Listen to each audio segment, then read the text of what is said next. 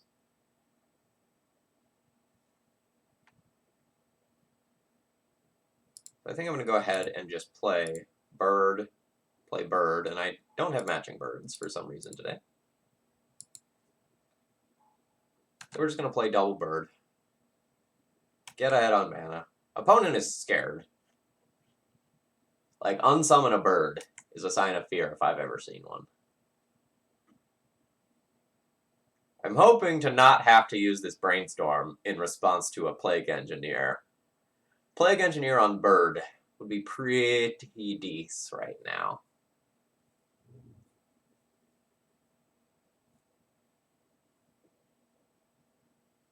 I don't think they have it, because that would have been the fastest 3-mana tapped ever.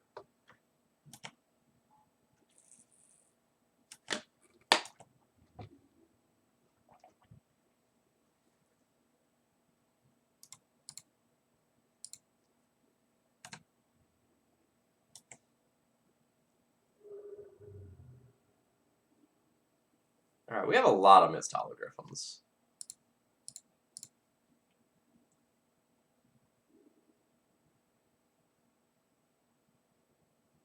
I don't think I need another bird. Let's put back bird island. Let's go ahead and fetch. We'll start getting some snow covereds for Ice Fang Coatl. We already have all our colors. Like, we can cast an Uro or whatever already.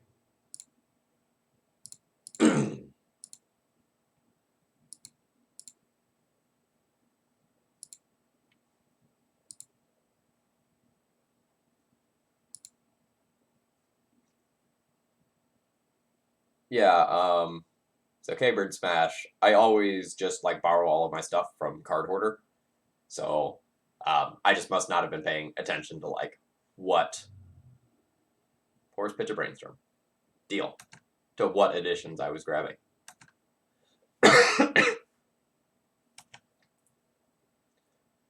They have a price optimization tool that you can use, which is great. But sometimes that means you end up with multiple editions of cards if you're just trying to, like, borrow the cheapest version of everything. Actually, no. What it probably is I probably own a Bird of Paradise. And then I probably borrowed 3.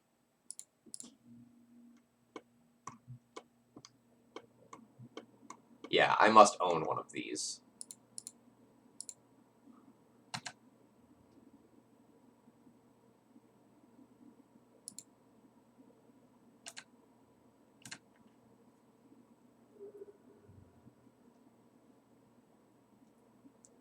It is pretty nice.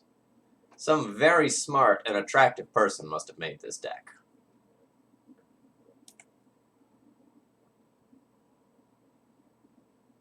Alright. So there's that true name.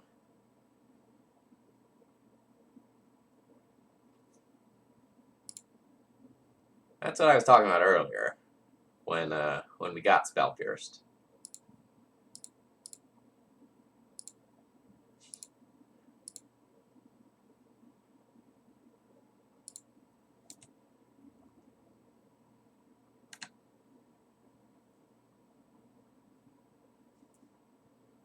So we'll see how many times this Miss Hologriffin gets unsummoned. The true name plus Exalted just leaves me dead in a couple of turns, so I don't have that much time. So I can't just play the grindy, I'm going to kill you with Mist Hologriffin game that I want to be playing.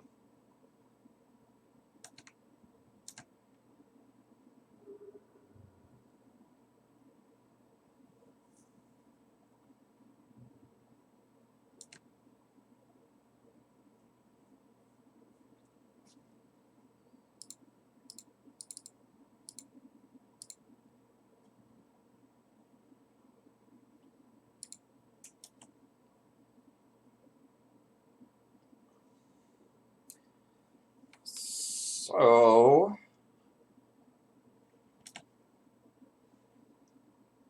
we can still get. God, just hard cast the Force of Will and I'll pierce it 100%. Nice.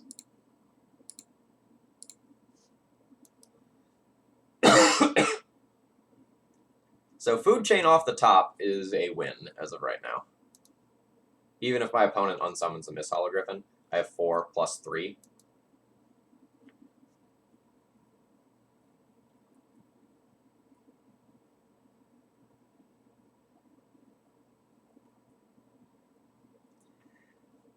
Plague Engineer is one heck of a card. I'm glad that card isn't quite as omnipresent as it was about a month after its printing. That card was making playing D&T real rough. Alright, give me that food chain off the top.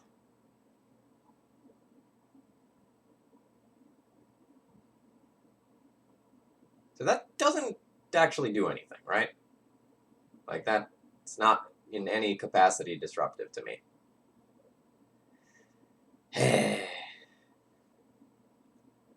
So I misplayed by not saying one-time dealer before I drew. So there's that. Now, one other line. If this was not just game 1, I would totally, like, play as Purphoros, buff my creatures, and attack him. Just because I could. But we don't want to show this before I need to. Alright, so what do we have against this Stoneblade deck? Carpet of Flowers is sweet. Veil of Summer makes my stuff uncounterable. Pyroblast is great against True Name Nemesis. Back to Basics is interesting. Because my opponent is a 4-color Stoneblade deck, so this could just totally get them.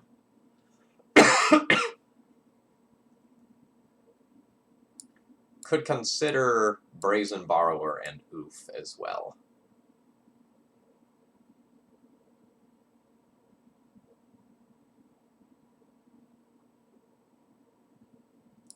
So I don't really think this is a Force of Will matchup. I think I'm just going to try to outgrind my opponent.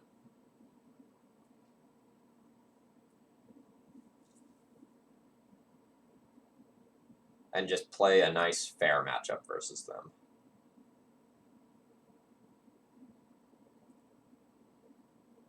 Morning, Echo.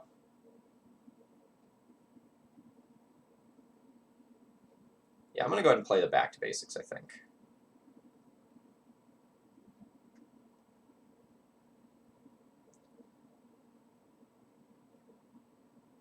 Do I even want Pierce?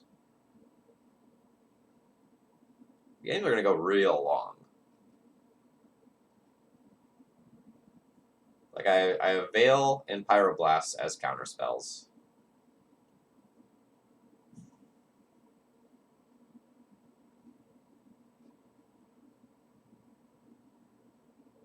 Three Uro versus STP. That's a good point. I guess Uro is bad against Swords to Plowshares. Especially if my opponent has, like, Snap Swords to Plowshares. But the ability to, like, ramp some mana and just have a sticky threat for any time they don't have Swords to Plowshares is probably pretty decent. I guess it's also bad against Jace, though.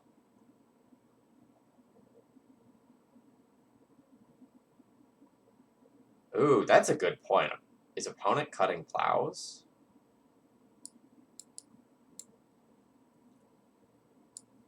Alright.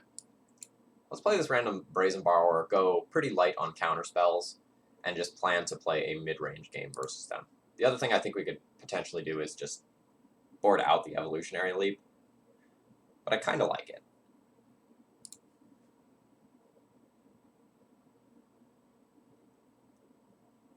Yes.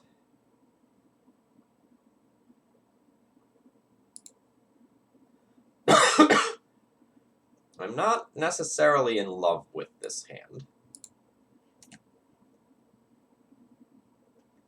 Because my mana is going to be weird if I'm playing towards Back to Basics, in that I will get to select 2 of my 3 colors,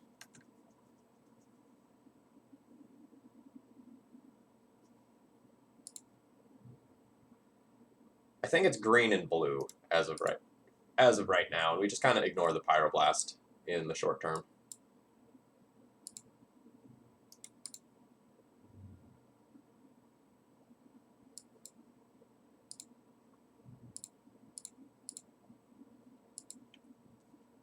Alright, stream of pseudo-cantripping creatures. Here we go.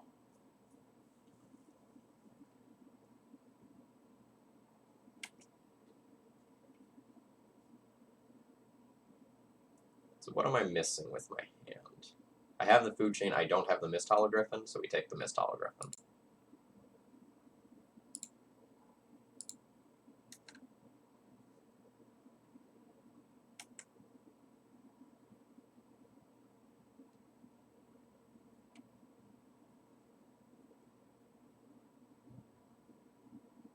I can potentially just make infinite mana next turn if I drew a land. I don't think I would just jam the food chain without protection, though.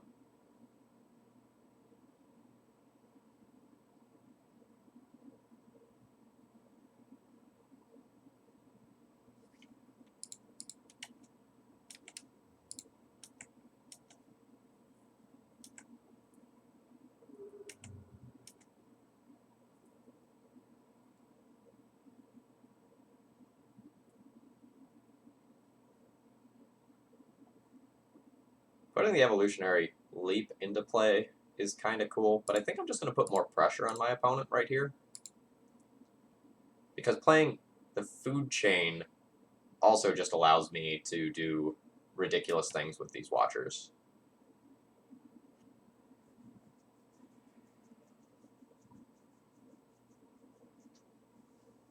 In case I just end up slamming the food chain without protecting it, I'm going to put another food chain under my good friend here.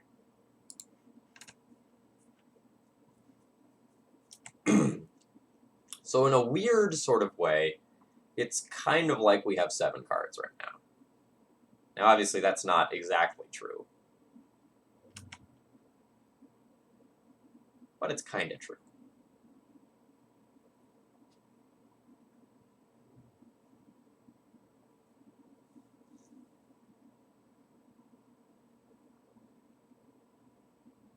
Is this even good for you?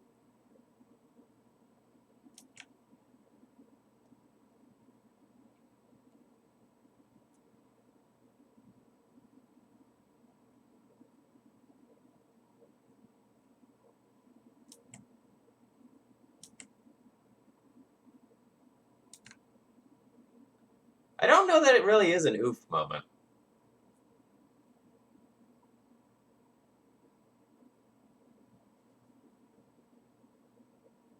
So since I have 2 food chains,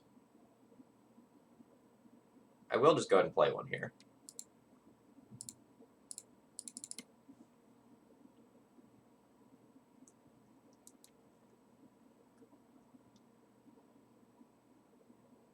Force of Will, pitching a Force of Negation. That's fine.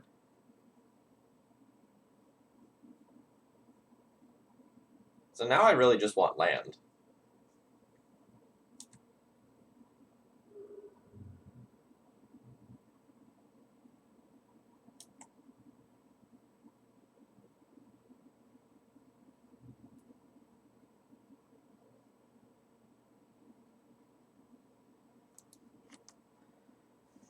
So that's not great for me.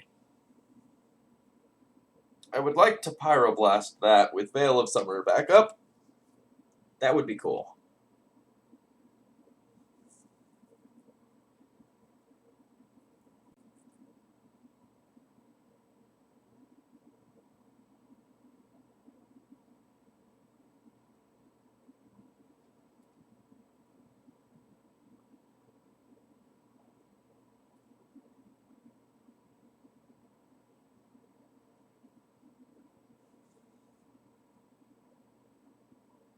So I think I have 2 okay lines available to me this turn. It's either play Evolutionary Leap, hope to spike a land so that I can, like, Uro, sacrifice Uro, or I can just play a food chain out.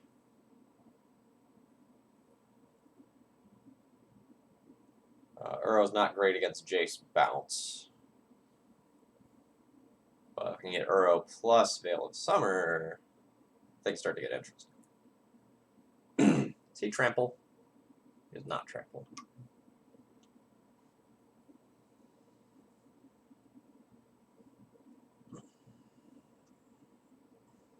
Yeah, Uro to look for land so that I can Pyroblast is also interesting. Similarly, like just playing out a food chain so that next turn I can play Uro, draw a card with the trigger on the stack, exile it so that I can play Mist Hologriffin is also interesting. I think I'm going to play towards that.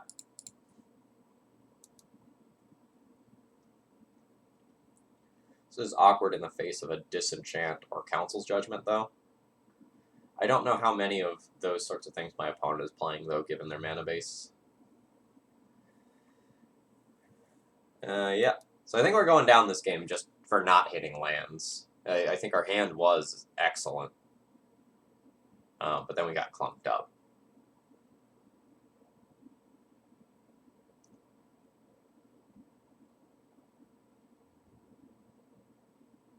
Whatever was on top of my opponent's library, my opponent did not like it, and it is now on the bottom.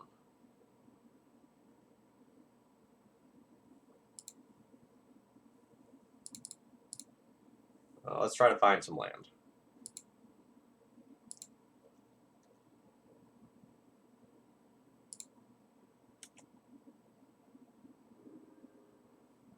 Yes.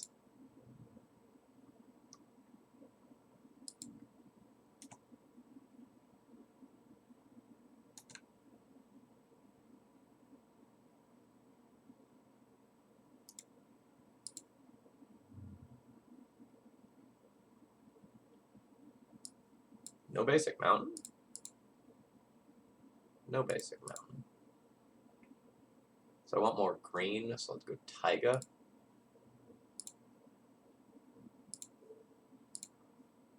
And let's try to get that Jace out of there.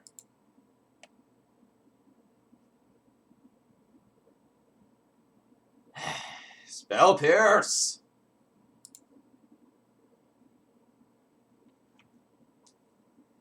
I don't think we have the luxury of waiting on that to play it with Veil of Summer backup, because every turn that my opponent gets to like Brainstorm or Fate Seal me is pretty rough at this point.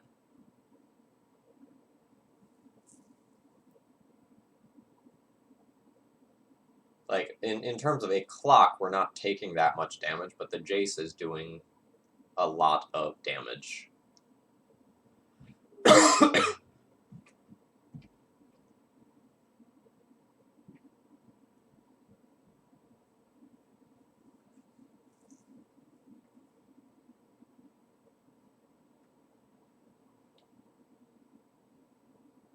So I could just escape Uro from the graveyard and hold up Veil of Summer to protect it from a Jace bounce. But then my opponent just holds back these things and I'm not getting through.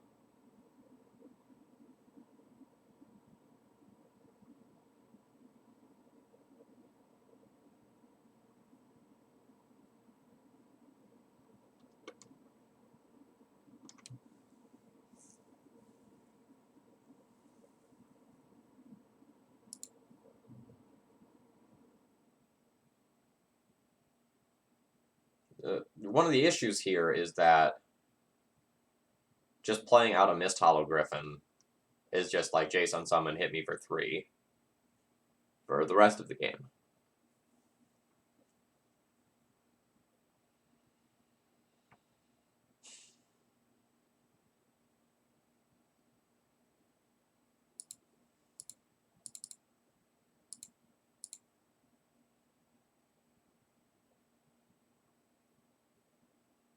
Well, we'll play some cards, but we stumbled for too long.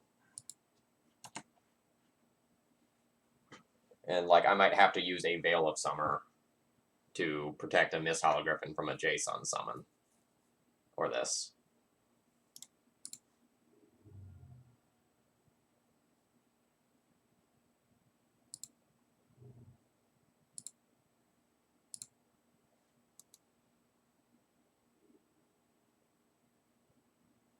So this prevents the Brazen Borrower from going to exile, which is really what we care about, because then my opponent could cast it. And the clock matters here. Vervandi, thank you very much for your continued support. We have now unlocked the Spider Stompy stream, which will probably be at some point next week. Let me put that in there.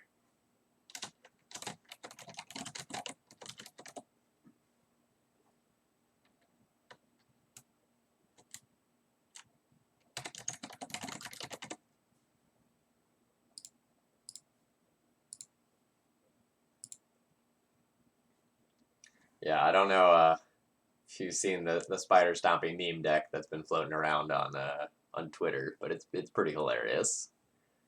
It's the Delver player's worst nightmare. It should be amusing one way or another.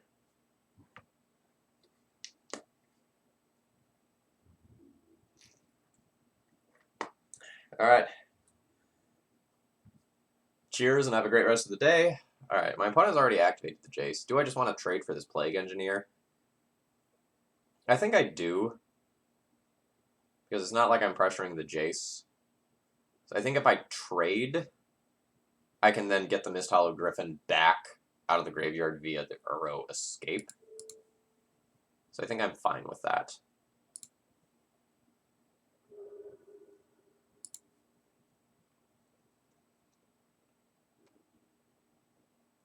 Blast is not bad.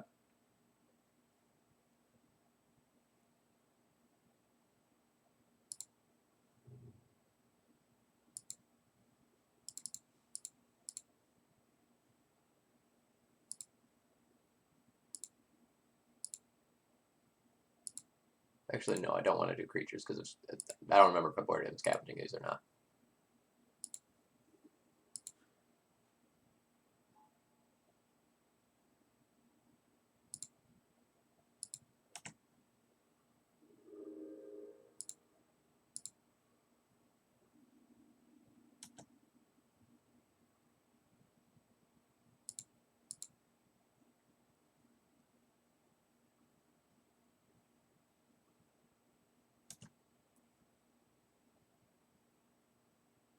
So if my opponent taps any mana, I will Pyroblast this Jace. I just want to do it while they don't have Hardcast Force of Will up.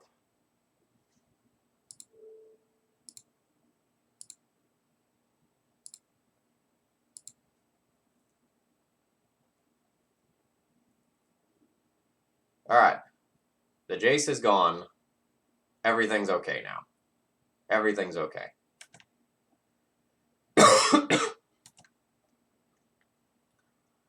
So now Uro and Miss Hologriffins and Purphoros should be able to pretty easily grind through my opponent, I think.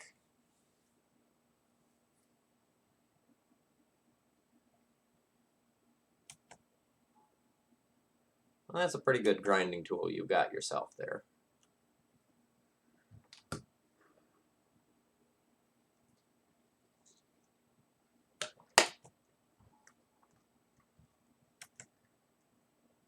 Okay.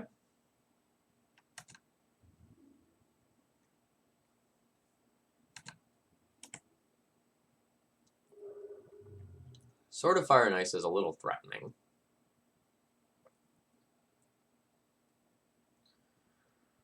So what am I doing this turn? I can bird plus one other thing. 2 food chains to hit. My green but non-blue creatures can block against the Sword of Fire and Ice, which threatens to kill me in 3 turns.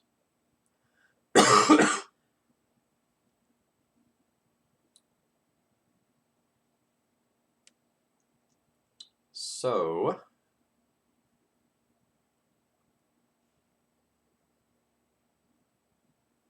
the bird can give me a turn at some point. I kind of just want to draw another card with Uro and use that to help me figure out what's going on with the rest of my turn.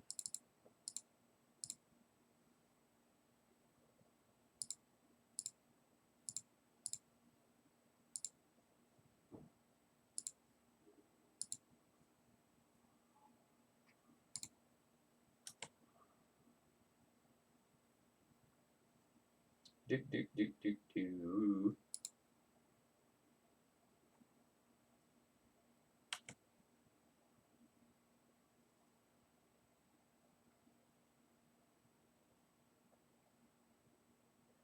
Another abrupt decay. Okay.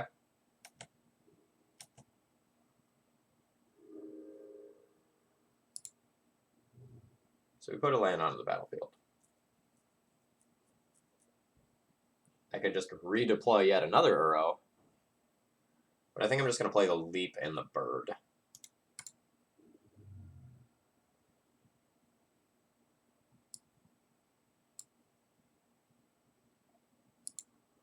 So I can get Forest here, Island here.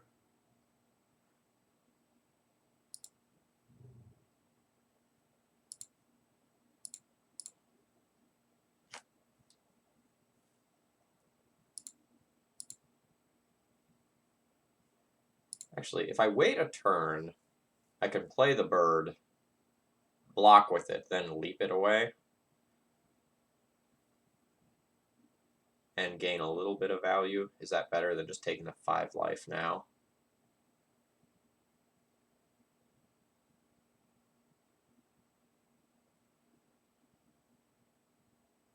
Five cards from graveyard, 5 cards from graveyard. So I already have 3. Bird would be 4.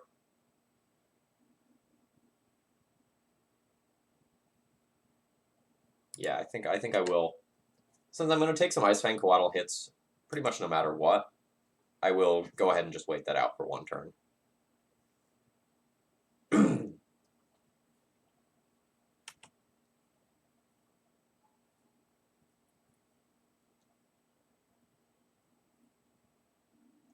I did not board in the Oof.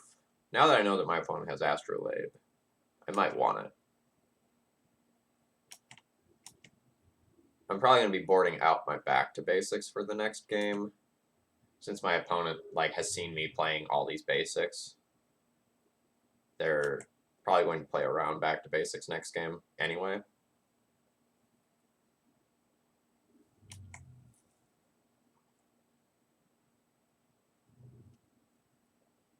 So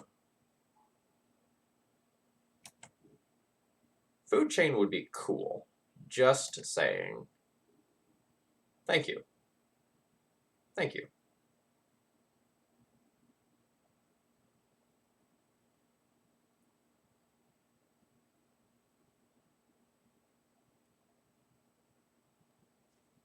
So here we go. Let's see if it works. No, I want this.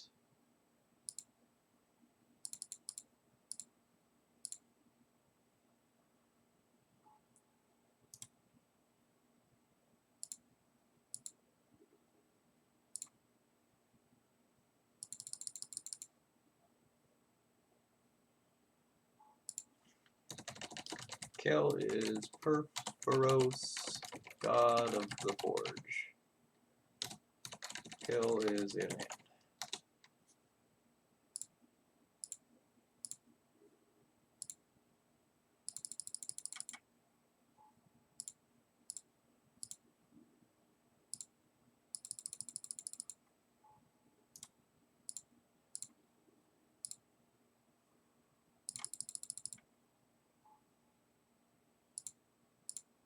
So every time we do this, we net 1 mana.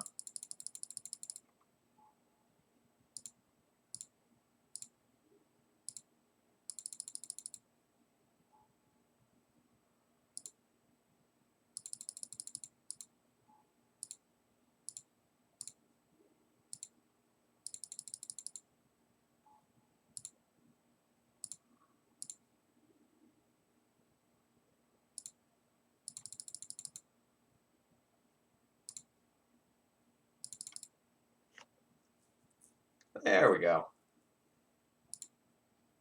Alright, how are we going to adjust knowing what we know now? So now that our opponent is going to play around the back to basics, we should probably junk these. And then maybe that means I should bring in the Collector Oof for equipment. The Uros were kind of medium that game. I know my opponent is Plague Engineer, but I'm not exactly the removal sort of deck, unfortunately. Maybe I should play some Force of Wills just to like pitch my Griffins to and gain extra Griffin-based value. The Uros are kind of bad in the face of my opponent's Abrupt Decays, which they had a giant pile of. But if they're pointing the Decays at Uro instead of something else, that's cool.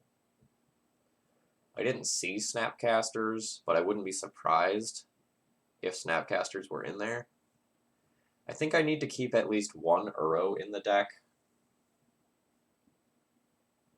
just to get Griffins that get countered out of the graveyard.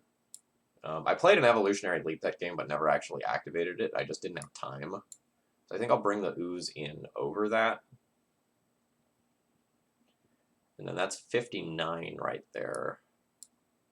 So I'd be okay with just like playing a random Force of Will.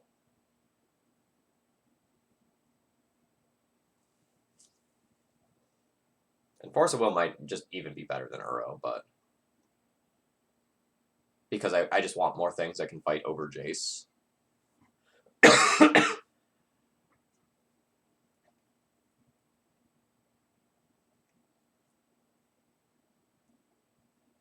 think I'll run it like this.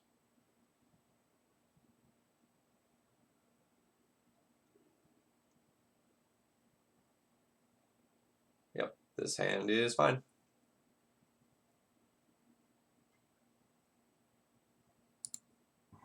It's not necessarily exciting, but it's real good if the Manipulate Fate resolves.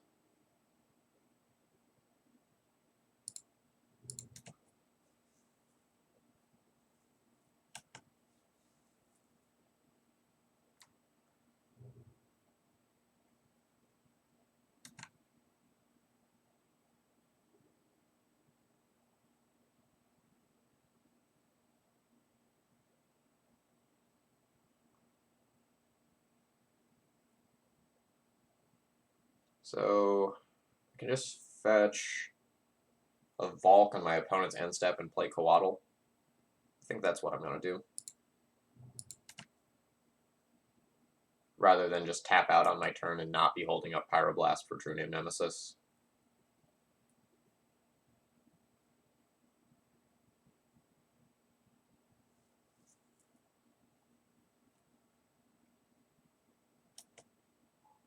You can have your Astrolabe.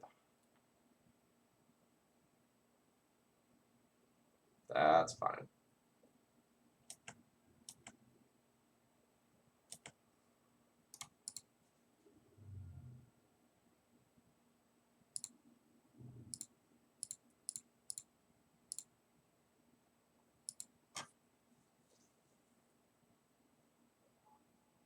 So note, my Coatl is not going to have Death Touch anytime soon, but I don't think I really care about that.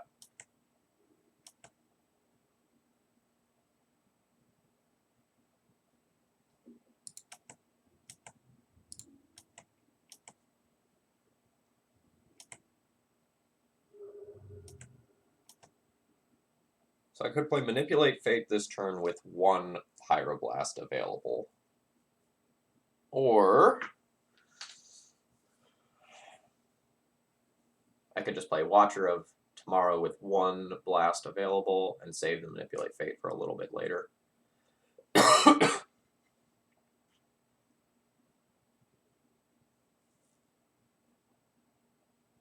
think I'm going to wait on the Manipulate Fate. I think it's valuable.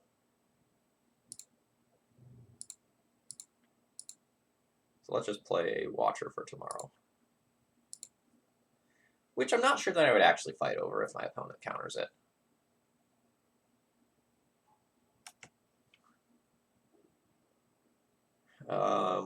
We don't want the Griffin. We're going to Manipulate Fate for those. I will just take the card draw here.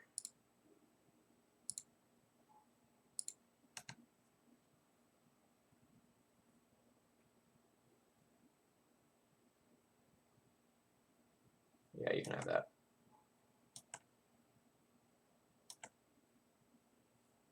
My bodies are better than your bodies in that my bodies also represent a potential combo kill.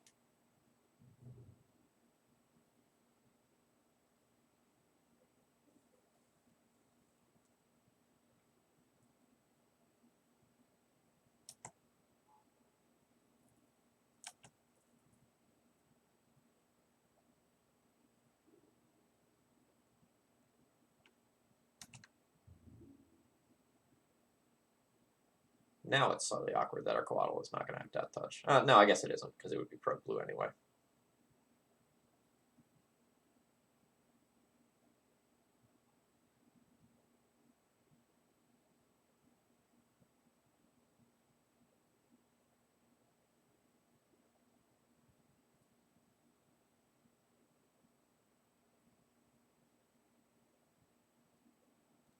So I think I now try to manipulate fate with 2 counter spells back up.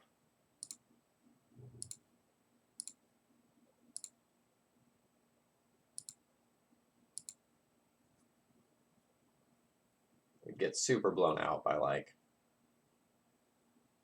counterspell into Veil of Summer. Well, no, I guess not.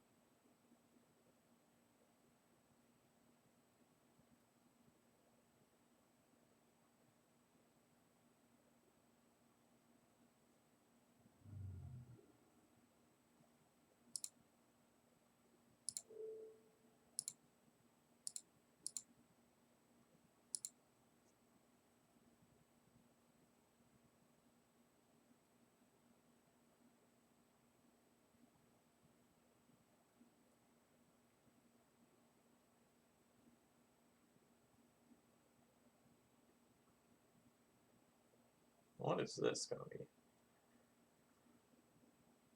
What is this targeting a Pyroblast? Sure.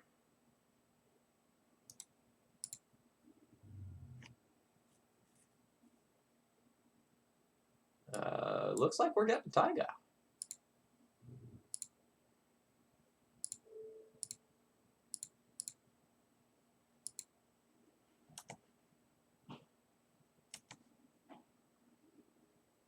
Alright, so we're going to take an Eternal Scourge and 2 Mist Hologriffins. We've drawn an Ice Fang. We've already played a land. And so it makes sense for me to attack here, because my opponent won't trade, because they're going to try to put their sword on this in all likelihood. The next question is, do I want to attack with the Watcher from tomorrow as well? I think I do. I don't think my opponent is going to trade either one of these.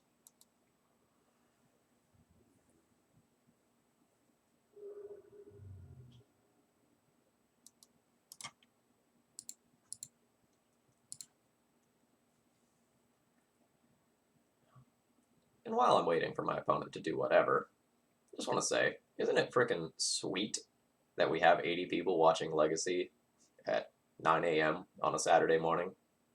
It's great. No, PBDH, we have 2 Purphoros God of the Forge as our primary win conditions.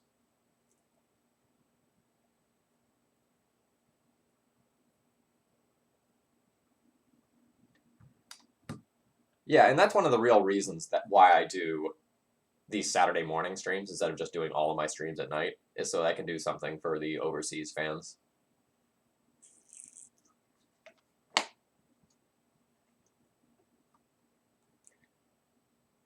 Yeah. Whereas normally when I'm streaming, it's just like an ungodly awful hour in Europe.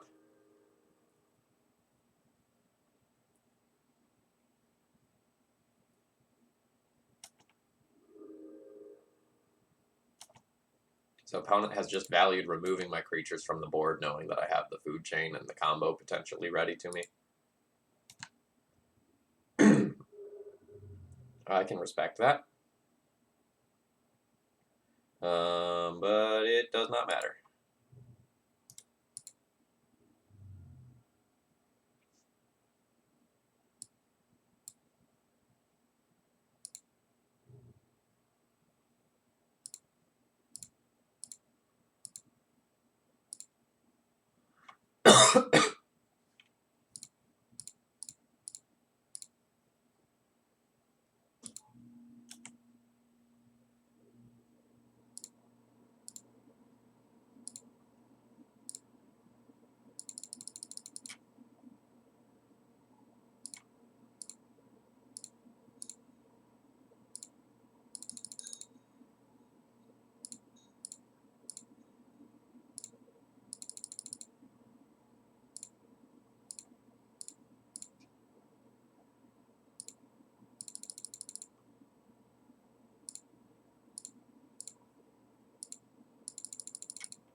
Easy.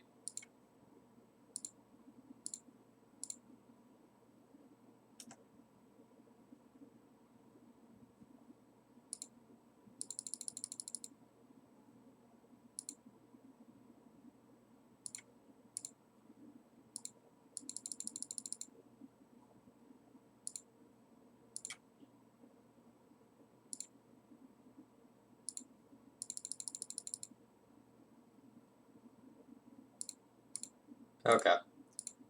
So now we just repeat this until my opponent is dead. Whew, sorry I got quiet there for a minute. I wanted to make sure I did not time out while doing all of that. So everyone who joined in during that previous match, here's what we're working with. And I'm Phil Gallagher of ThrabenU. Thanks to Dr. Bill for donating for the rug food chain list that we are seeing today. It's a lot of fun.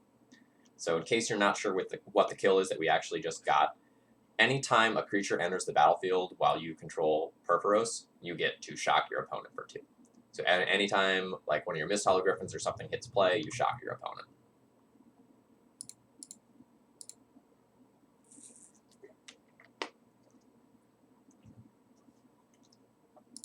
Yeah, opponent didn't make me click through it either game, which is very much appreciated.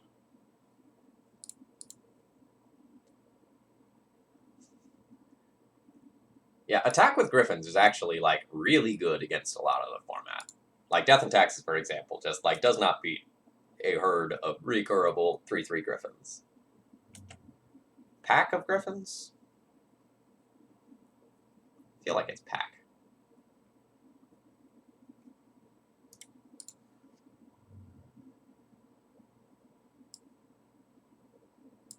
I'm just going to start with basics this game.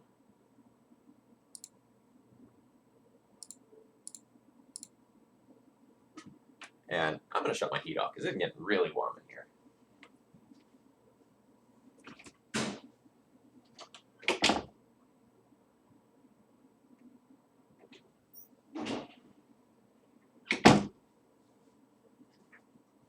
Sorry about that.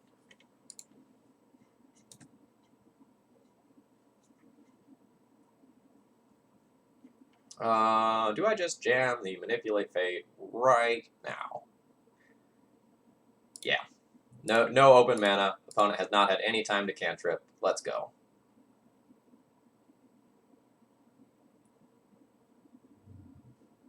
I regret nothing. A flock of griffins. I don't know. I don't know about flock.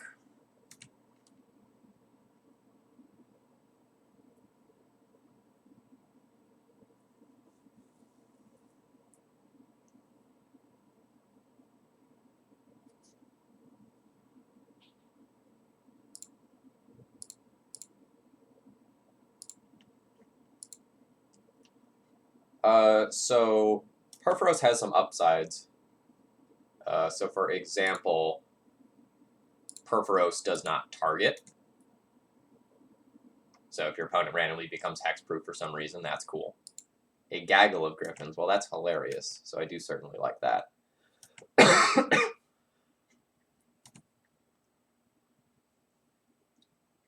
The other thing about Purphoros is that it's pretty good at just grinding value.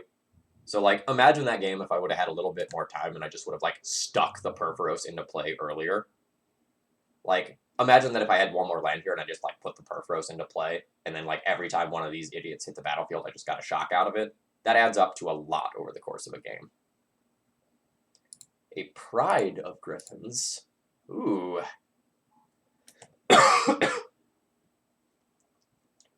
Okay, that's everything we need if we resolve the food chain.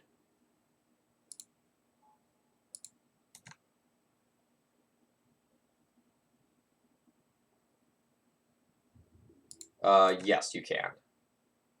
So escape is an alternate cost of a card.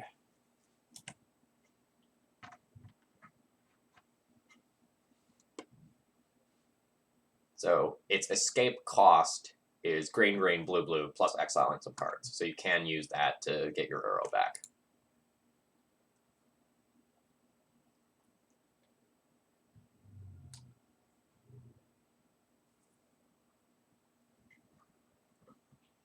So it seems like my opponent is a bug question mark control deck. We saw Astrolabe, so there may be more colors in that. They pitched a Leovold. I'm expecting things like Oko in there. And people keep playing Plague Engineer against these Watcher for Tomorrows, and I don't know that that's actually doing what you want. Like, I get it, but...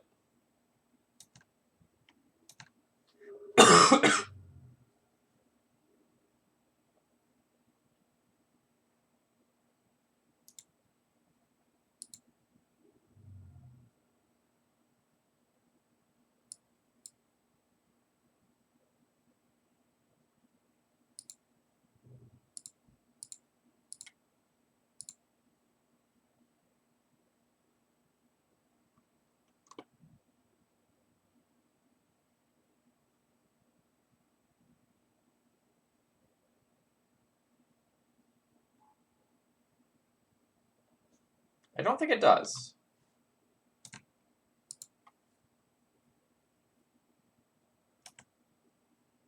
Because both of the triggers would be put on the stack simultaneously, and I would do the choose their order.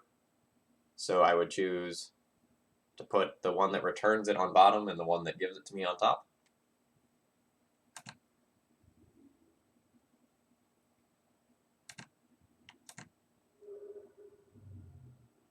All right.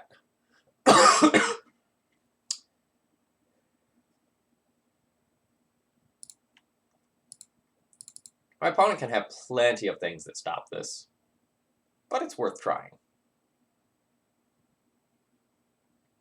A counterspell, an abrupt decay, there's plenty of things that will make me sad.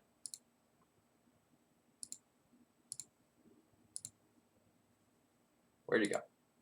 Here you are. So if opponent has abrupt decay, they can just decay this right here. Yep, that's fine.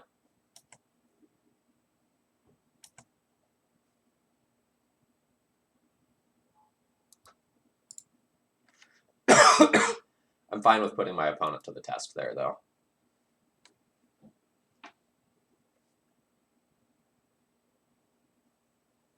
As the game goes long, the Sylvan Library is going to do so much for them that I'm really going to be looking to just resolve this Purphoros and just ping my opponent to death if I don't food chain combo off that turn. So we'll be looking for a fetch land so I can produce red.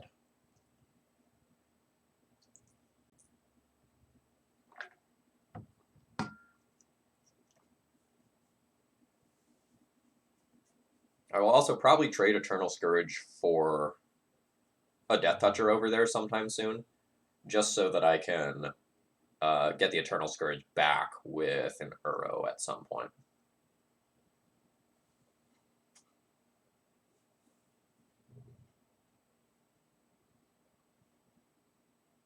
Jace. Oh, that was unexpected. That's actually legit scary.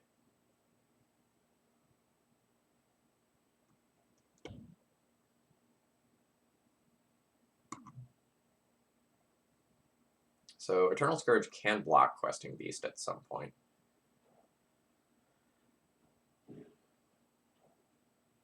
Alright. We're going to be trading some bodies in hopes of halting the brakes on my opponent's murder plan. And I F6 through my entire turn. That's cool.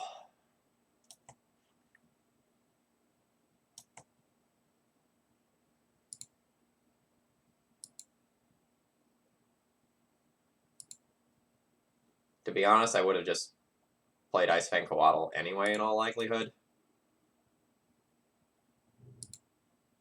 But that was definitely frustrating.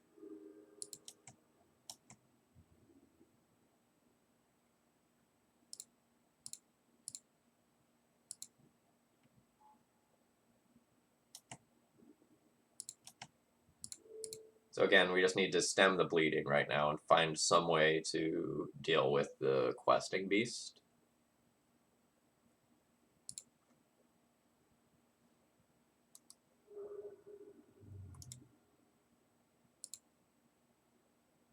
So I have to deal with a creature or I'm just going to die. I have another Ice Fang Coatl. Okay, I guess the other thing I can do is just like play an Uro and use that to gain 3 life.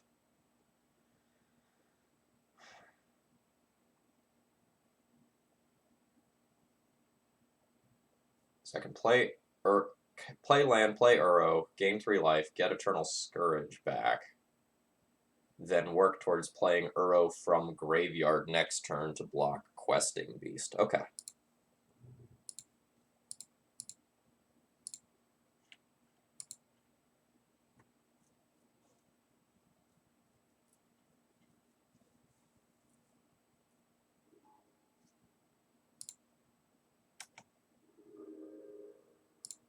I mean, happy to see another land there. Alright, so next turn, Uro can block Questing Beast. I take 6 this turn, go to 3, so I can use both of these fetches if I need to / want to. So I can use them to play Ice Fang Coatl, block Courser. Okay. Alright, we have a plan.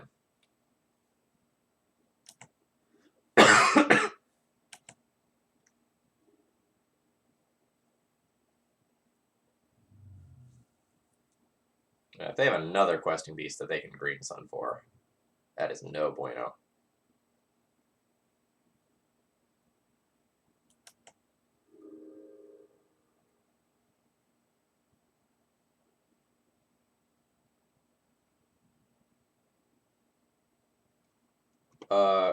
Questing Beast can't be blocked by creatures with power 2 or less.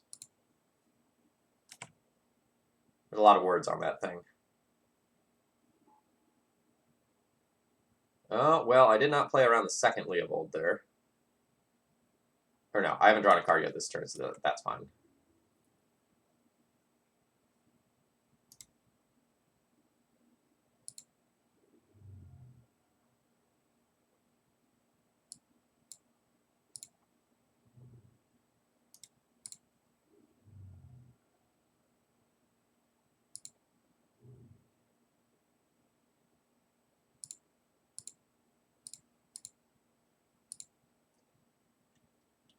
Yeah, my problem with the current situation is how difficult it is to block Questing Beast.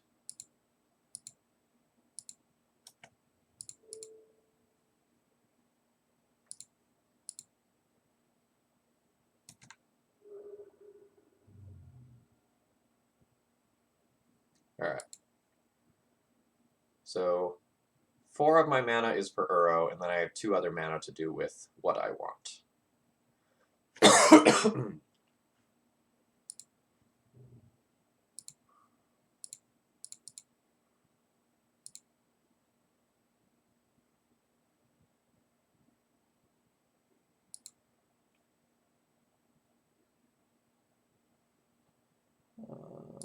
Land. How it appears. How about an Eternal Scourge? We're not going to get to draw the extra card off of Leovold. Yikes!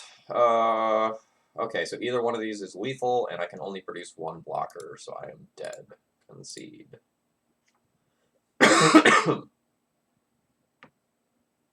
That Sylvan Library did a lot of work. The MVP of that game was certainly the Questing Beast, though. Without the Questing Beast providing all of that pressure, I could have very easily taken a turn off to play Purphoros and bled my opponent out. So what do we like here? Ooze is probably fine. Carpet's probably fine. Pyroblast is good. Veil's probably good.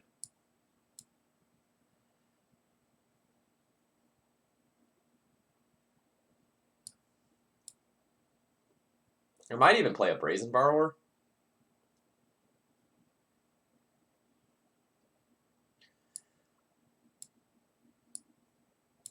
I'm not sure I'm super stoked on Spell Pierce. I'm just so frequently tapping out that I don't know that I want that at all. And then I think Evolutionary Leap is not going to be great against Abrupt Decay. think I want this to have more answers to whatever my opponent puts into play. But then we're going to be looking at my force of will numbers as the next thing.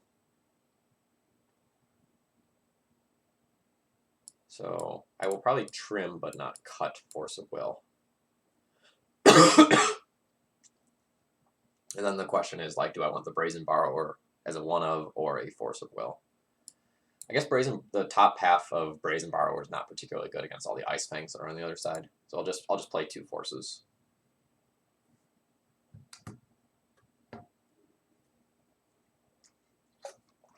I would like to play first.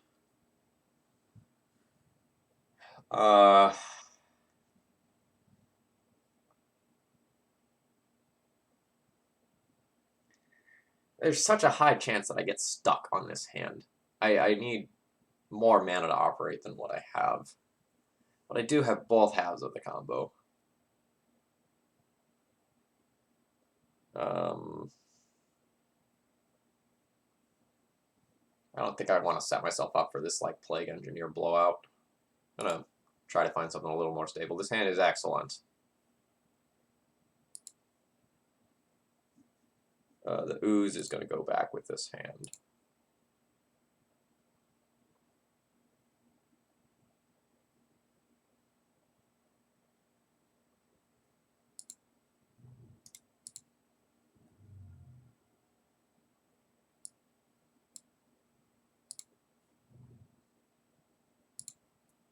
We're going to lead on the bird so that we can play Carpet with Veil backup next turn. That might sound a little bit crazy, but the Carpet's very strong. And my opponent could just play Fetch, Pass, and deny me mana off of Carpet, whereas playing the bird guarantees that I have mana.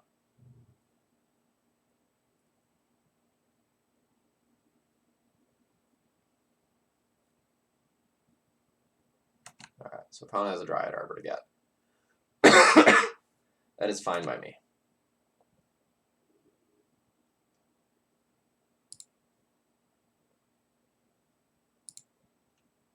Oh, my Carpet has just resolved. And I have not played a land this turn. So let's go to my second main phase here.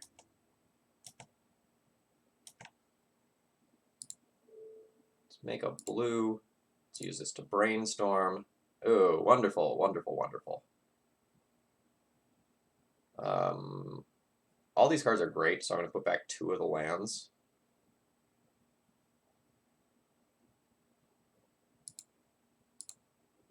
I may just redraw one, though. So I'll just pass the turn there.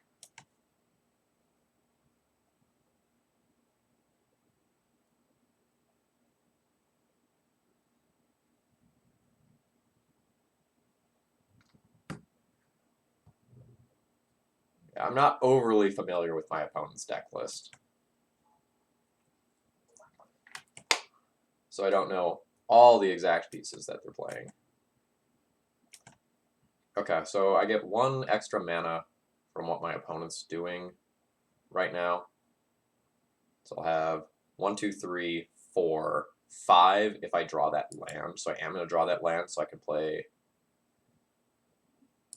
stuff with Veil of Summer backup.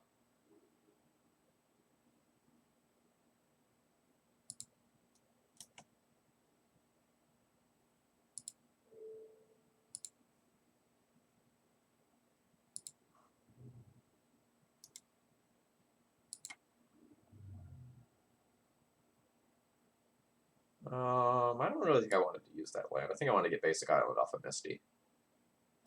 But we've done it, so let's continue on.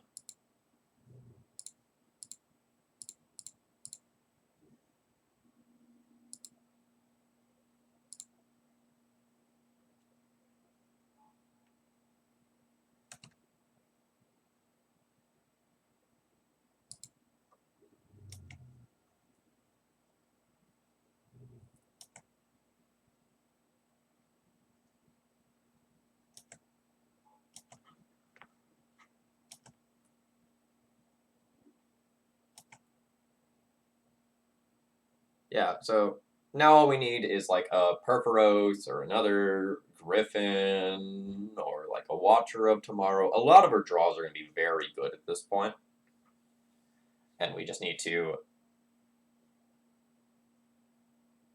essentially defend our important things with this Veil of Summer.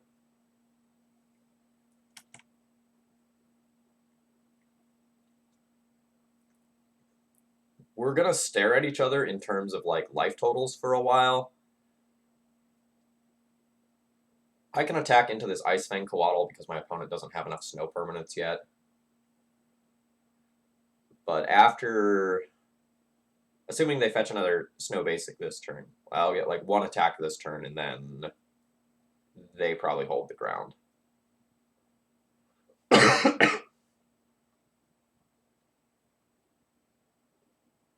And by the ground, I obviously mean the air here, because everything flies. Goose flies. Bird flies. Griffin flies. Dryad Arbor flies. Not that last one.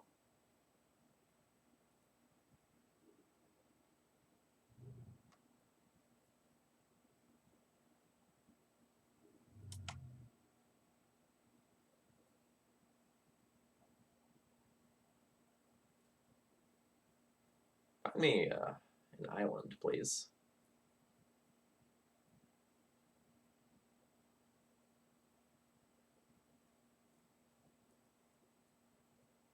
I would like to have more delicious, delicious mana.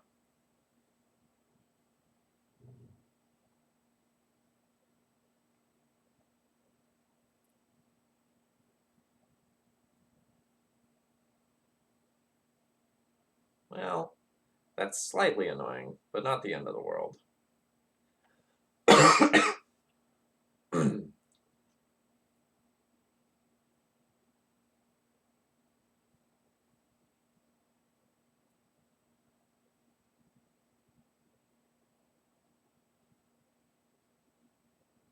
I've not given any thought to channel points yet.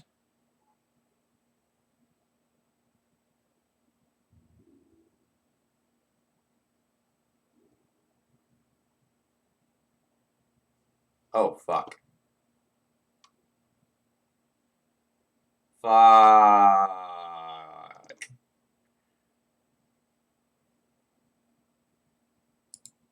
Okay. This is not something that's ever come up.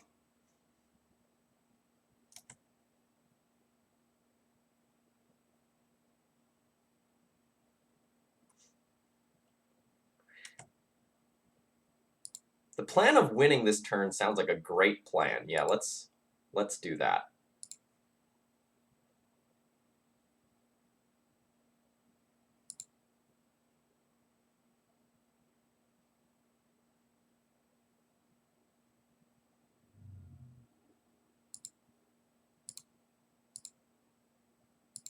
I don't get to draw a card here.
All right. Thank you, opponent, for not making me click through it. Okay. So Carpet of Flowers Leovold is something that I definitely need to keep in mind for that next game.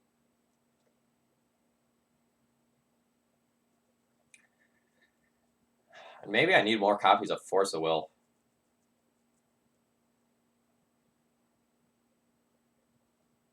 For Leovold specifically.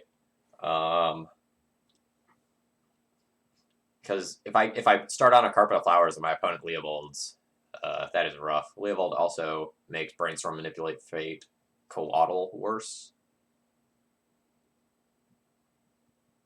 Would I cut for another Force of Will, though?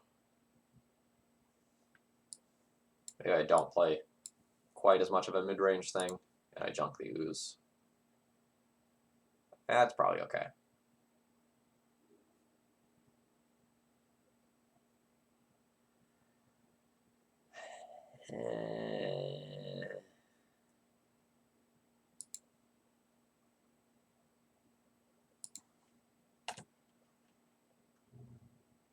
Not in love with this hand. But at the same time, since we have two cantripping creatures, I don't think this hand is bad enough to throw back. But if my opponent just goes like natural turn 2 Leovold, I am sad. I'm also sort of sad about that, but less so than a lot of other decks.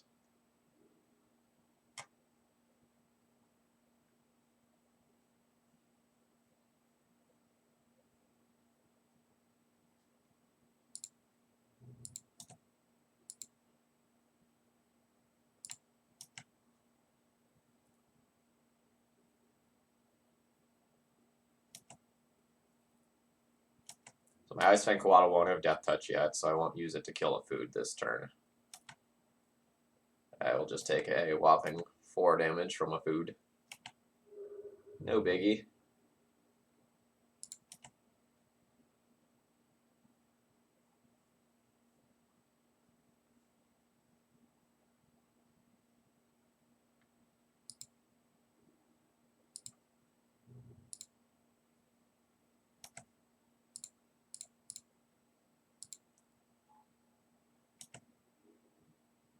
That's actually pretty darn good.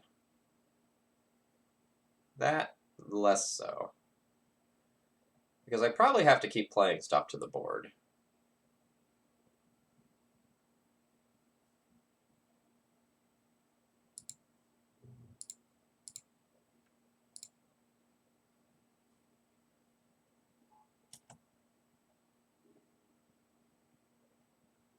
So this is awkward because I'm going to lose this card and it's going to lose the ability that's on it. So whatever I put under here, I might actually never get. So the question becomes, do I just put a crap card under here? Or do I actually put a card that I care about under there? And my opponent elks it, and then I kind of get some theoretical value. It's a weird, weird spot. Because I need both of these as of right now. So I'm going to put a land under there in sort of a next leveling play. Assuming that this is just going to get elked.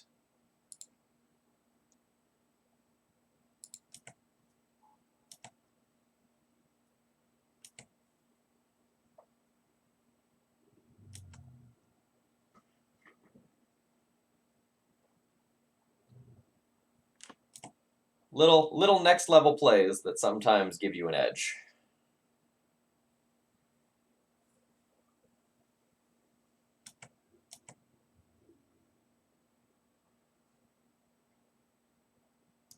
So I'll gladly turn my Ice Fang Coatl into a Death Toucher here.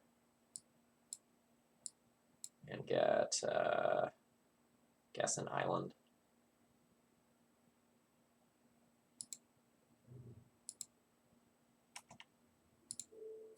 And we'll just trade with the thing that does more damage here.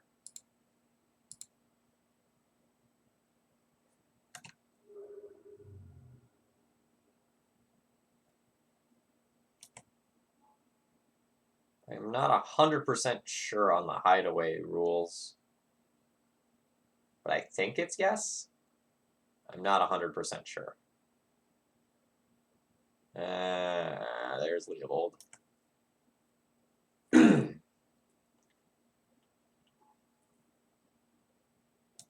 That was the awkwardness about needing to play out more cards.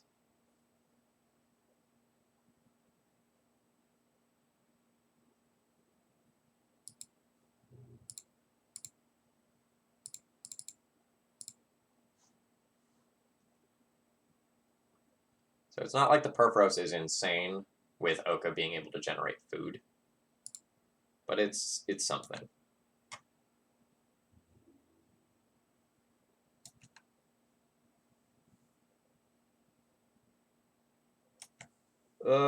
We're not in amazing shape, but this isn't the end of the world either.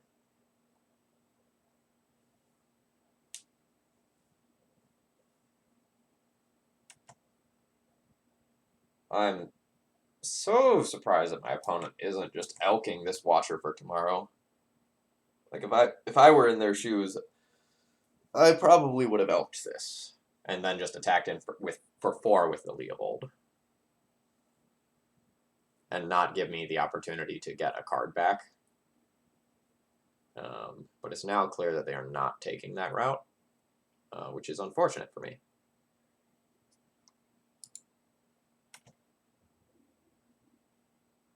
I guess I will just take this damage.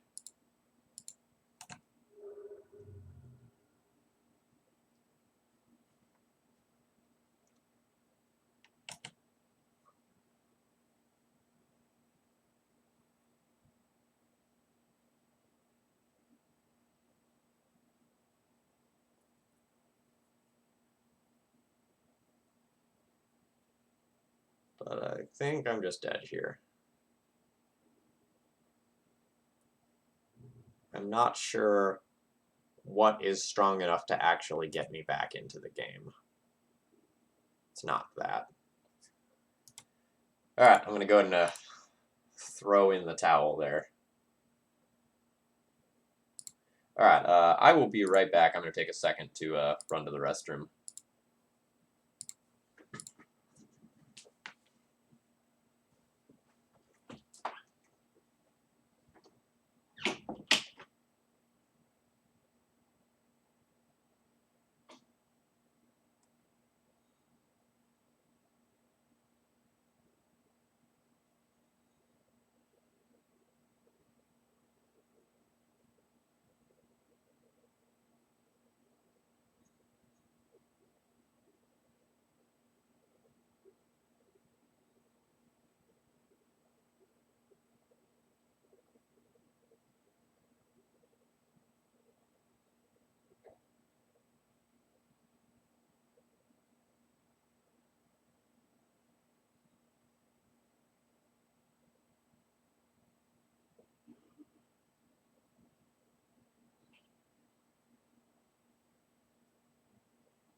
Alright, here we go. Hey folks, Phil Gallagher back again for more Rug Food Chain.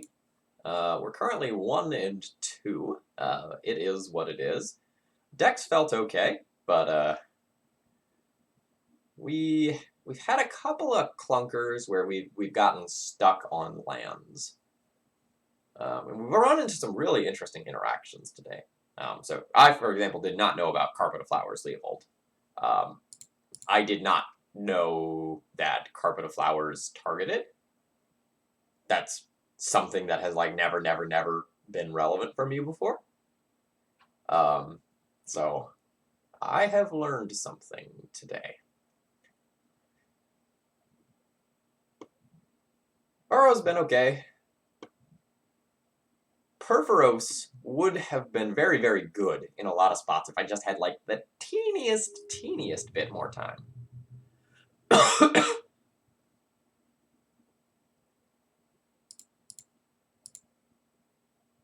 I no, that hasn't happened. Yes, I will keep this hand. We have a bird into a manipulate fate. We have the food chain. We have a force of will for backup. Will I force a delver here?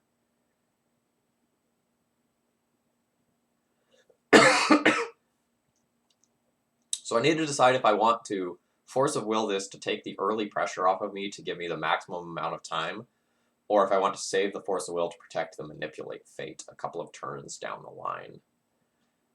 This is all complicated by the fact that my mana is going to be unstable. I'm going to be fetching a non-basic and playing a bird.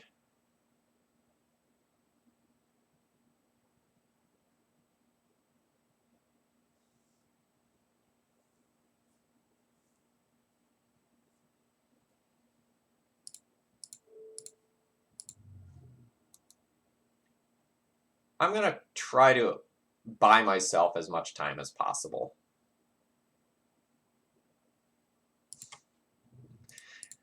Oh, I totally get it. The green fetch land there was a boon. That gives me so much stability and has just vastly improved this hand. Now we're going to get to play Manipulate Fate around Days. And if the Manipulate Fate resolves, it'll probably be hard for us to lose the game.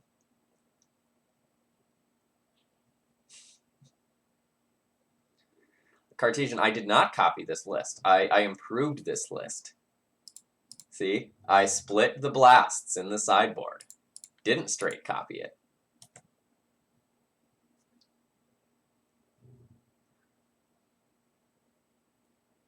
No. Bird, you had so much to live for.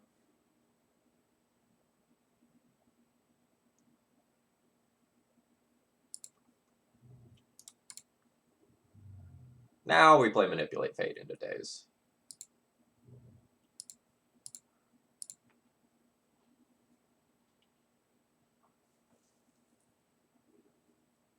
Nice. Alright. So we get thing that's easier to cast and 2 bird friends. Drawing a land's actually very good. That means I have something to put in with Uro next turn if I want to go that route.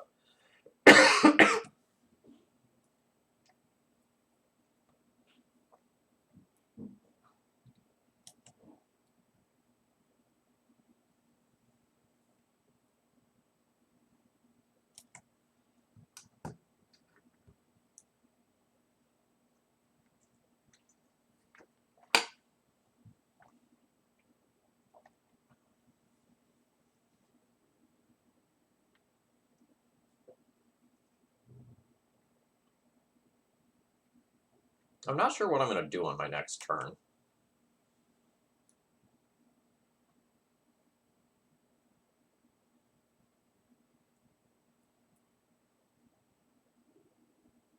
Casting the Uro and just, like, ramping and making the Days and Spell Pierces and such less likely to get my food chain.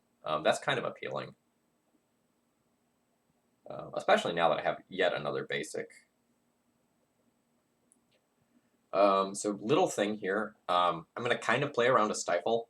I'm going to play the Uro off of the Taiga and then use the Uro to put in this Scalding Tarn.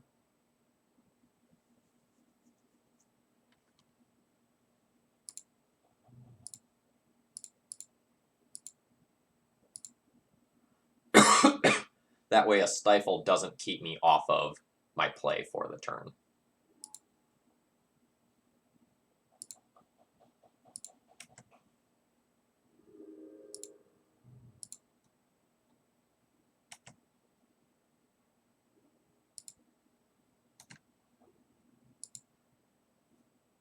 Alright, so now we have all sorts of goodies.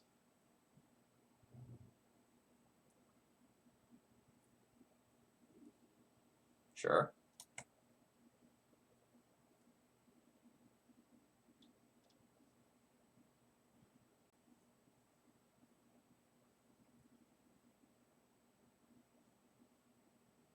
And sure.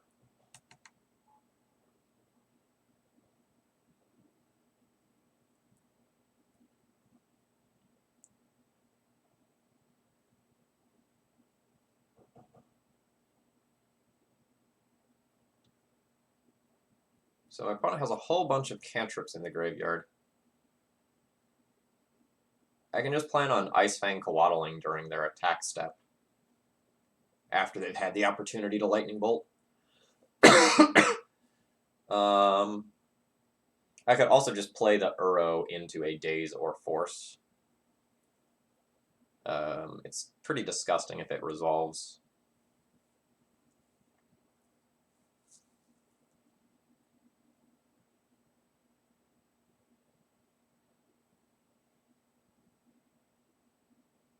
I could also just take this turn to, like, just play the Food Chain out and then do disgusting things if it happens to resolve. I guess first I'm going to see if my opponent has a Stifle, because that really changes my lines if they do.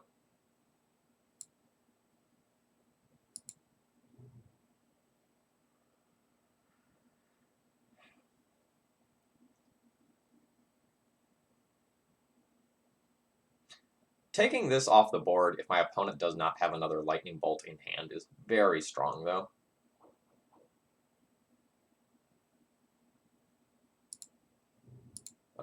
I'm going to play that way.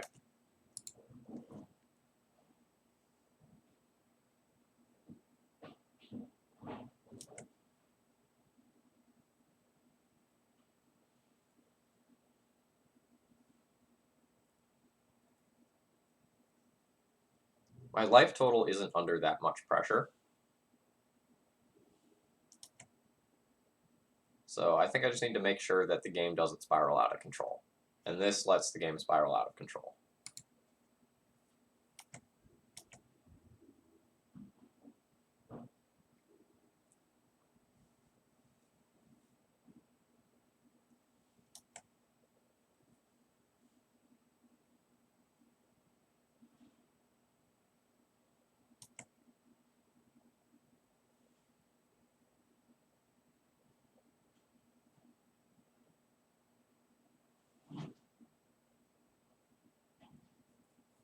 They probably suspect Ice Fang Coatl is coming, but they may not know for sure. So that's why I've waited here with this Ponder, instead of just firing it off in response to the Ponder.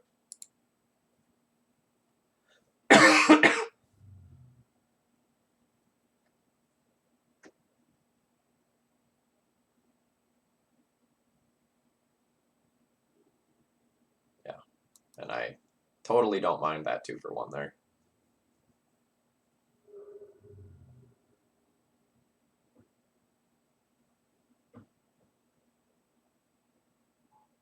More pressure from my opponent is slightly scary.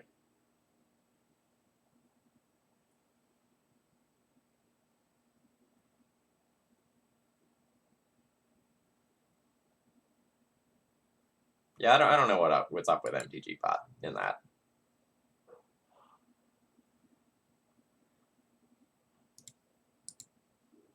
The deck list is on screen if you click the cards.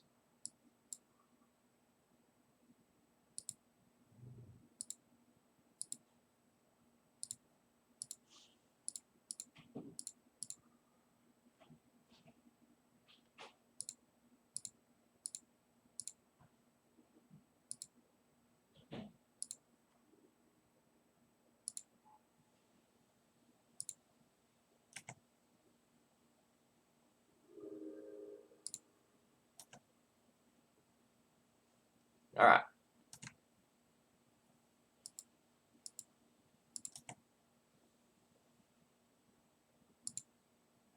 Oh, I've definitely done that before.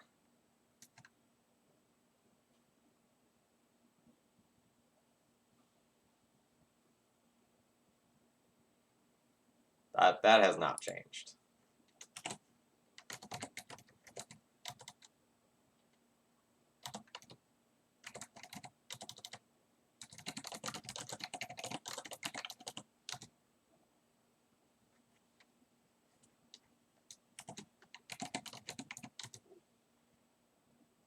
Alright.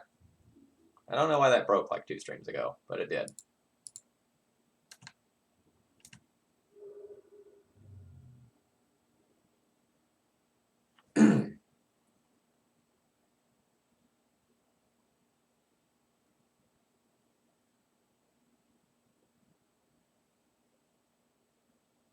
So I know my opponent has Force of Negation as one of their 2 cards in hand.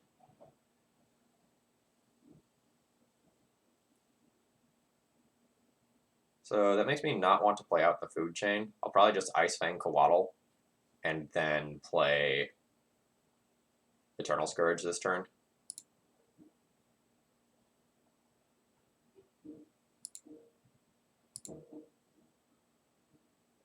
I'm going to try to hit another land before I attack with Uro.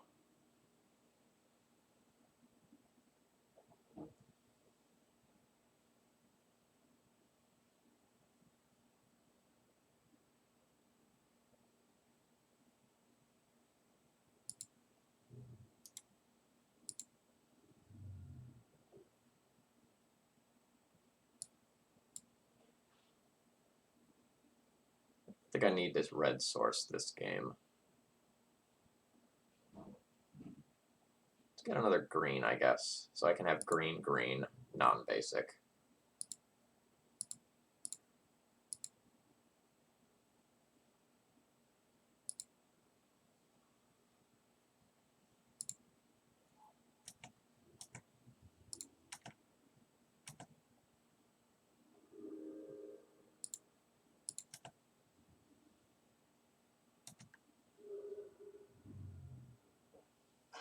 So we can make this attack because now we have 2 different things in play that check this card. So my opponent could attack and Lightning Bolt one of them, and then I just block the Arcanist and like we're done with that. And I still have a 6/6 big boy in play.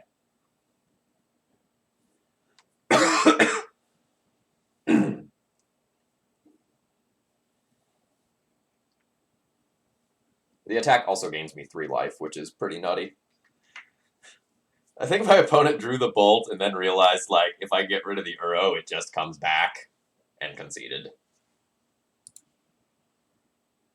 Alright, so what are we doing against Delver? At least these blasts. Can only block creatures with flying, right?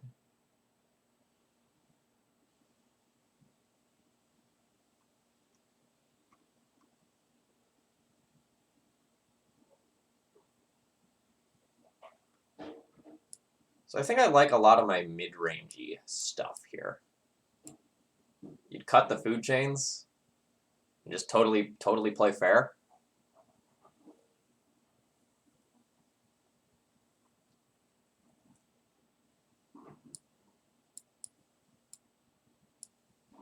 So I'd cut, if I do that, I'd cut food chains and Purphoros.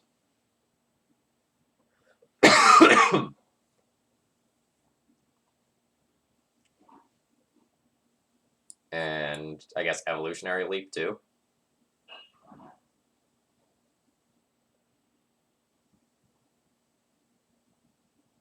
I don't know that I want to cut all of them. Because just the ability to recycle Griffins alone is kind of insane.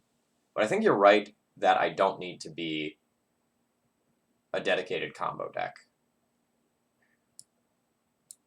So what if I start with this?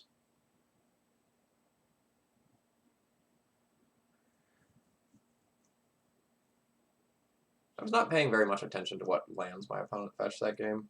Are they strict blue-red?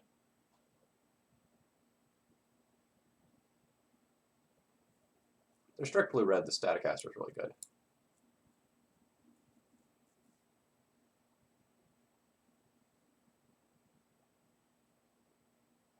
I can also consider these blasts, too. Just because they blow up the creatures and stop lightning bolts and such.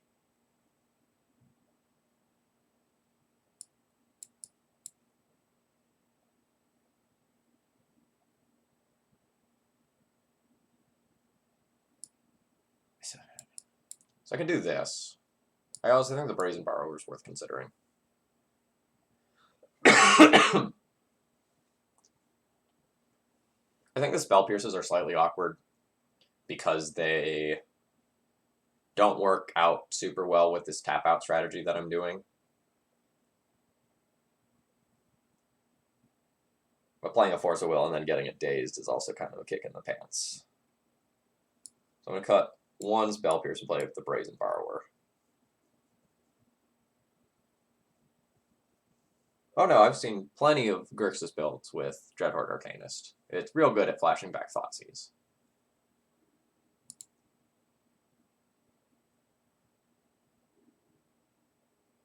Alright, apparently we have not sideboarded.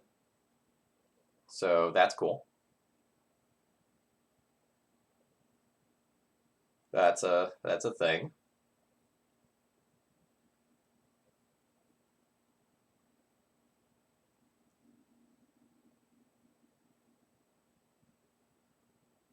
We have unlocked the Spider Stompy stream. I'm not stoked about this hand. But we have Manipulate Fate to refuel. We have Force of Will pitching a Griffin.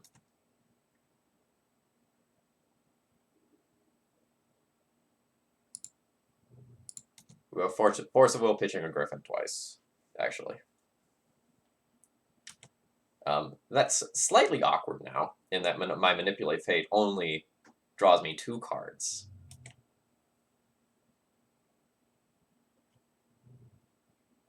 Two bonus cards in addition to the ones that it normally does. I'm not going to Force a Will a Ponder.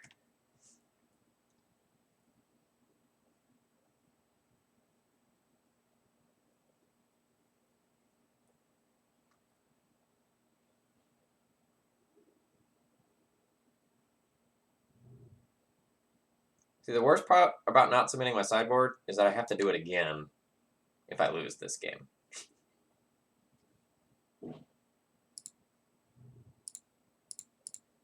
Oh, right, I have the Scourge in this list. Never mind, I still get my awesome draw 3. Draw 3 plus draw card. You dare blast me?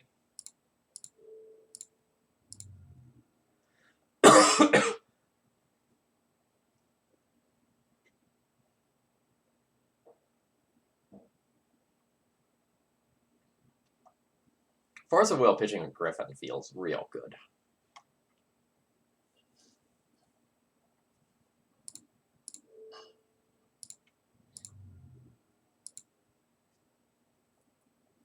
And in case anyone's wondering at home, yes, this is worth fighting that hard for.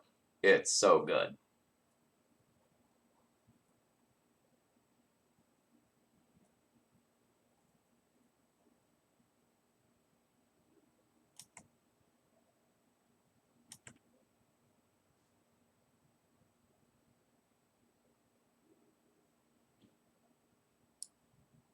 Alright, so we get Eternal Scourge, Mist Hollow, Mist Hollow.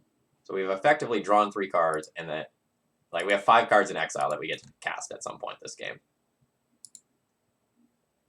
I mean, Blast Daze would have been pretty savage there.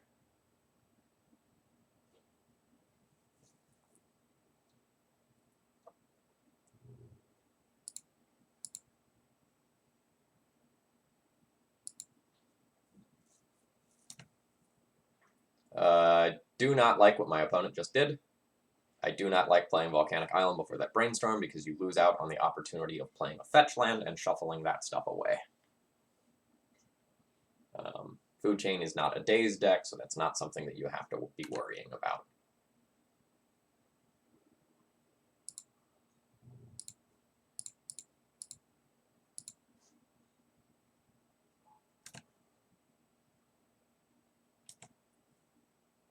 So we're just going to cast Griffins forever this game.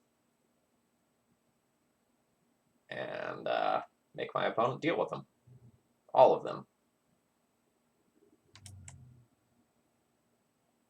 Now, 3/3 is totally above average by Legacy standards. Yeah, your true name's fine. I have a bunch of birds.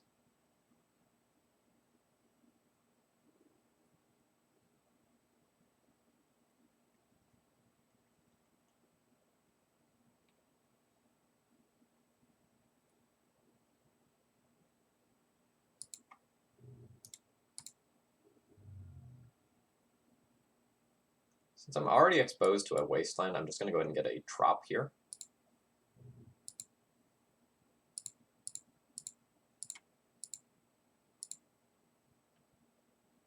No, I think since we have a whopping 4 Mist Hollow Griffins, we just start playing them out.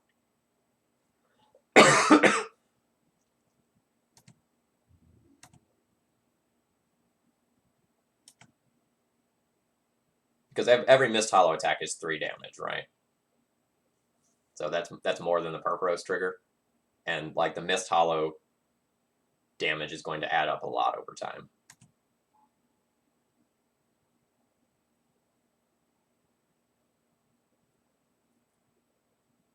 It's going to be a real question for my opponent about whether or not like they think they can attack with this true name. Oh, that's very good.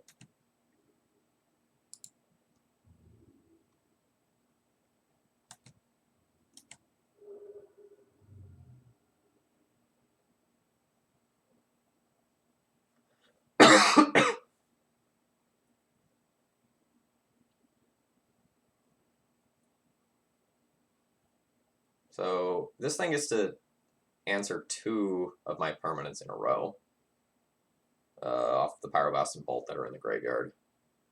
So I'm going to take a minute to brainstorm, see if I can find some better stuff here. I did not find the food chain, which is what I really wanted.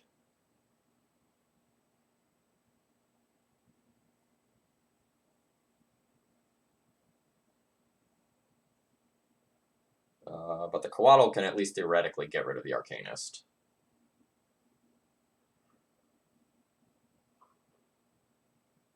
So I'm going to junk my Bird and my Purphoros. Play land. Play Watcher of Tomorrow to go past those cards.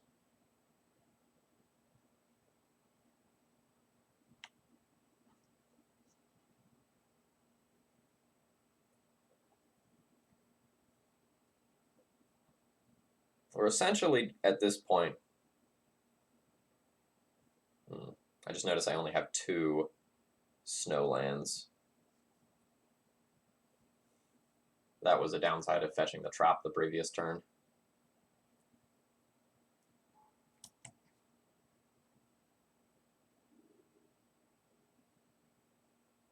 Okay, that can just put me into another Icefang Coatl, that's fine.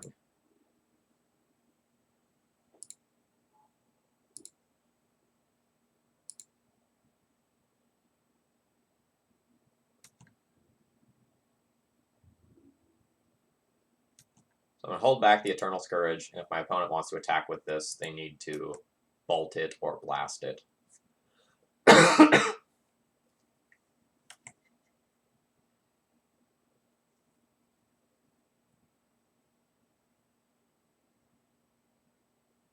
And they may or may not notice that Icefang Coatl will not have Death Touch when I play it.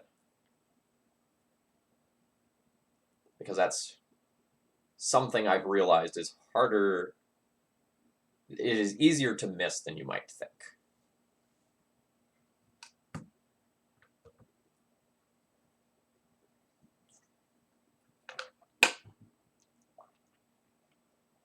No shuffle with the Ponder, by the way.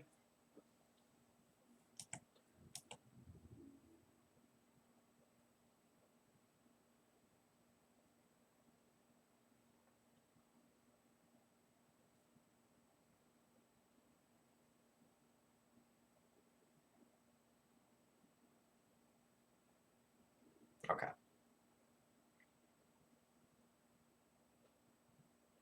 Alright, so they are going to bolt my Eternal Scourge.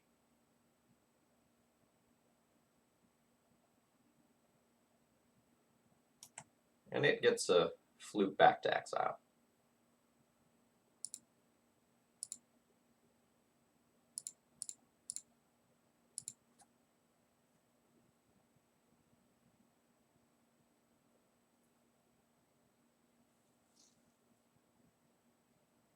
Okay. Goodbye, Icefang Coatl. We'll take 4 here.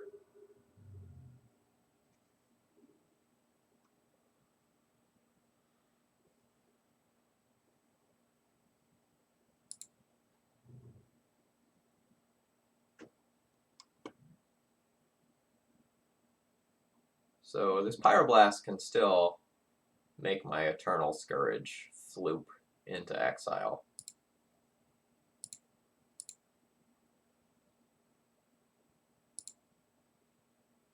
My opponent may or may not realize that. We'll find out.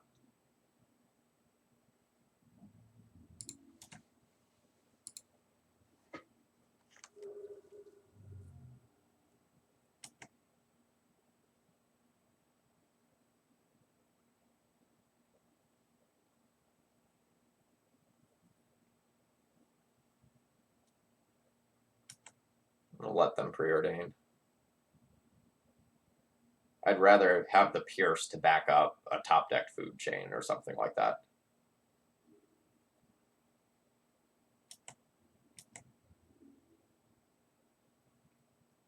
Nice, they did not realize.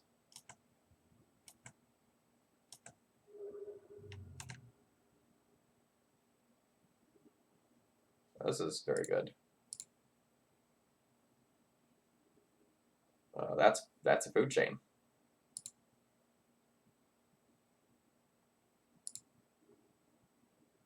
I should have done that in the other order. So I could fetch away the bird and not have to redraw the bird off the Icefang Coatl.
Whee!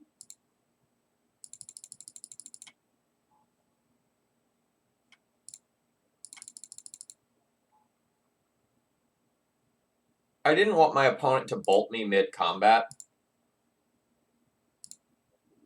and ruin everything.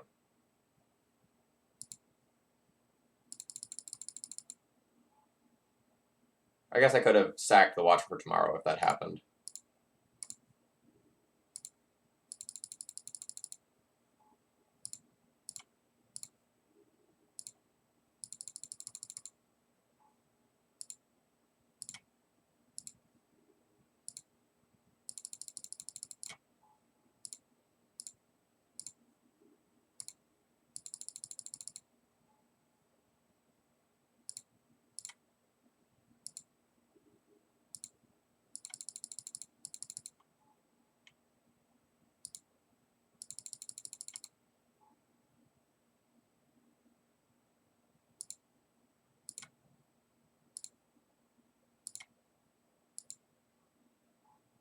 So if I had stacked this... Oh, I did stack it in the right order. So now I don't have to draw the bird next turn.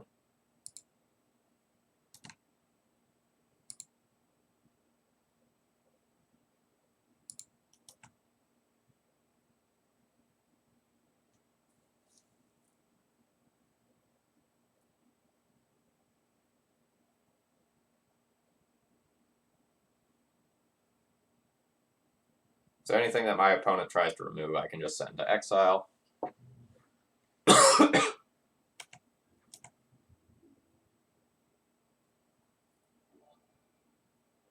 Harry MTG, thank you so much for the raid. For everyone just joining, hi, my name's Phil Gallagher. I run Thraben University. and we are playing with Rug Food Chain today. League's going okay.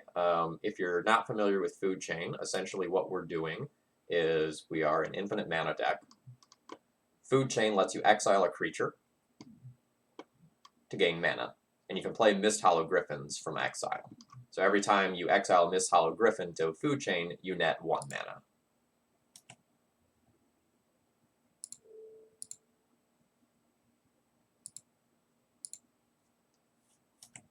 In this game, we're just playing fair.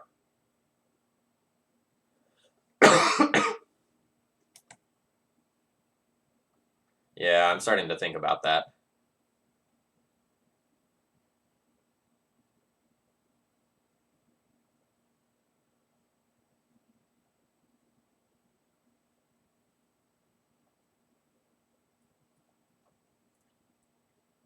Cracking the land opens up a bolt as an out.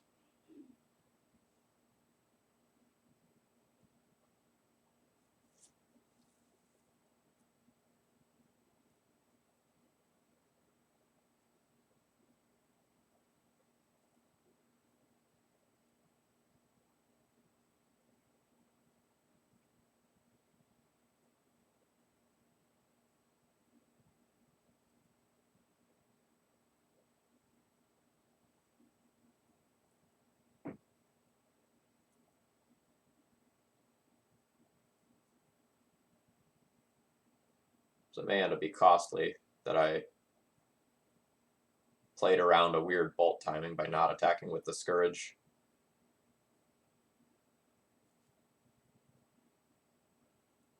So I have 13 damage on board. I get to attack with all my stuff, then untap all my stuff and give it pseudo-vigilance.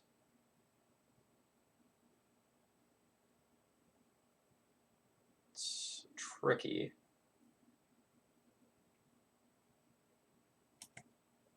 So this Ponder probably just shuffles away stuff from the Brainstorm.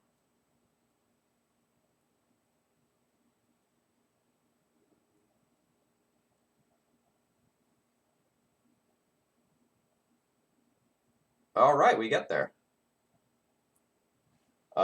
We got there that time despite accidentally not submitting our sideboard because we were too busy talking about the last couple of cards. So that's pretty cool.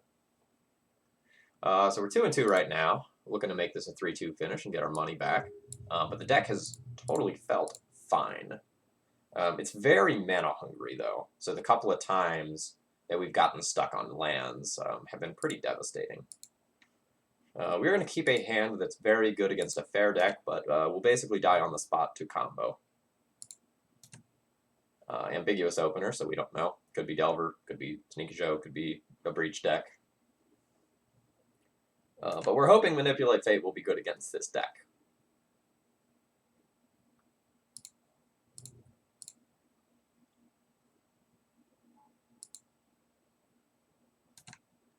Well, so more correctly, what I did was I played around weird bolt timing instead of optimal bolt timing.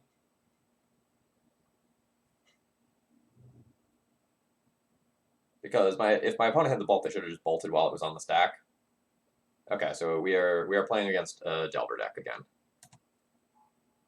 So Manipulate Fate with Spell Pierce up is pretty hot.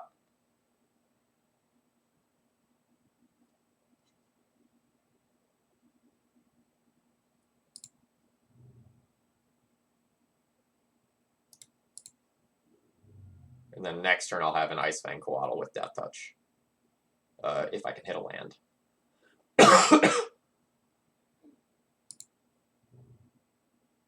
Hey Basic Swamps, welcome. Just in time for me to draw some Griffins.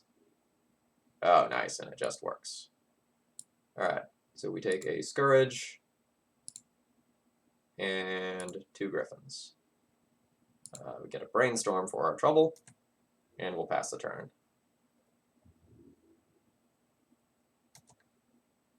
We have a Spell Pierce to defend our bird from a bolt, or if there's something else that's even somewhat intimidating looking, I might just fire off the Spell Pierce on it. Oh, a very different build of Blue-Red Delver. We might be looking at a full-on prowess build.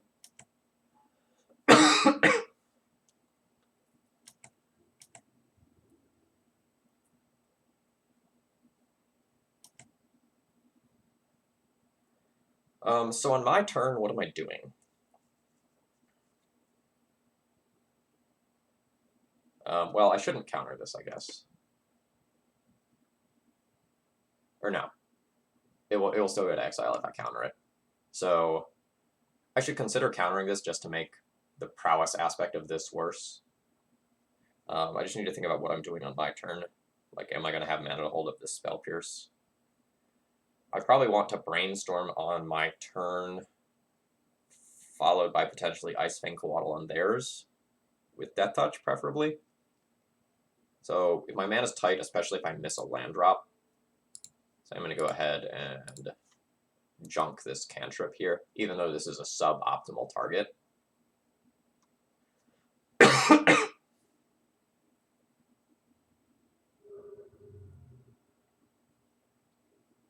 Alright, now we have the land. Things are more interesting now. So Ice Fang Coatl as a Death Toucher is great.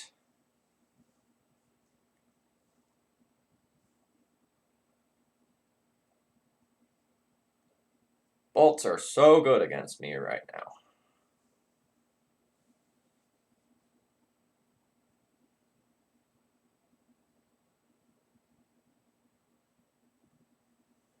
I don't want this Purphoros and I don't want this Manipulate Fate, so I'm going to go ahead and do a main phase Brainstorm and use that to help me set up the rest of my turn.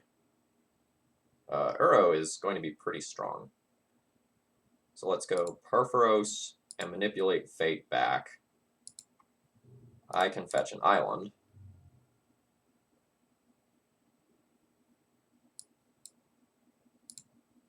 Now I have 3 snow permanents for Ice Fang Coatl purposes. So I can play an Ice Fang Coatl with Spell Pierce backup.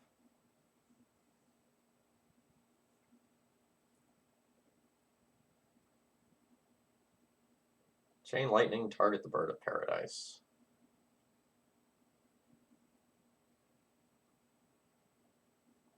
I could just pierce that and keep my bird. But that would play my Ice Fang Coatl into Daze.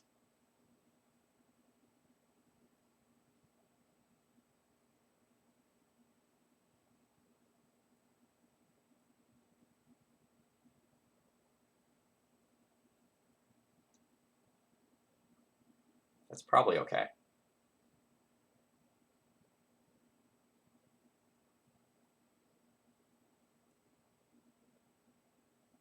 Oh yeah, I guess that's true. All right.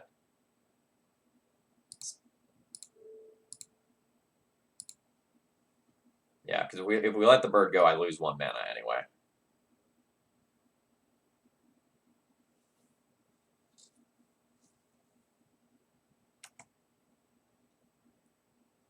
I mean, the Storm Chaser Mage is very good against us.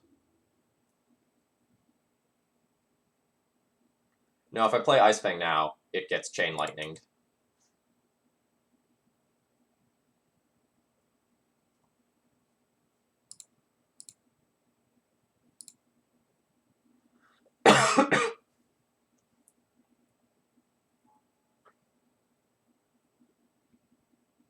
Oh, God.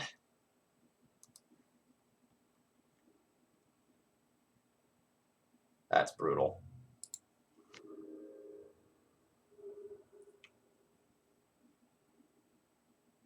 Didn't really need the 3rd Uro there. So this also means that playing the Eternal Scourge or the Mist Hologriffin also doesn't do much because of this Lightning Bolt.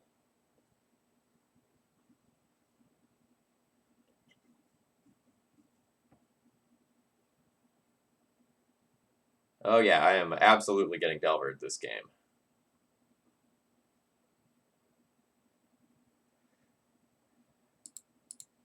Not having real removal spells in this deck is rough sometimes. I think I need to start here. That's interesting. How much damage am I taking? 3, 4, 5, 6. So is the out just jam food chain and try to win next turn if they don't have counterspells? That may be the out.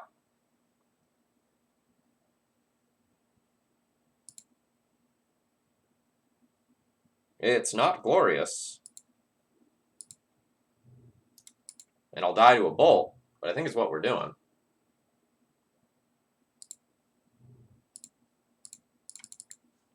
Look, in every possible way, we are losing to another bolt. Alright. I guess I'm not technically dead. I'm effectively dead, I believe, but not technically.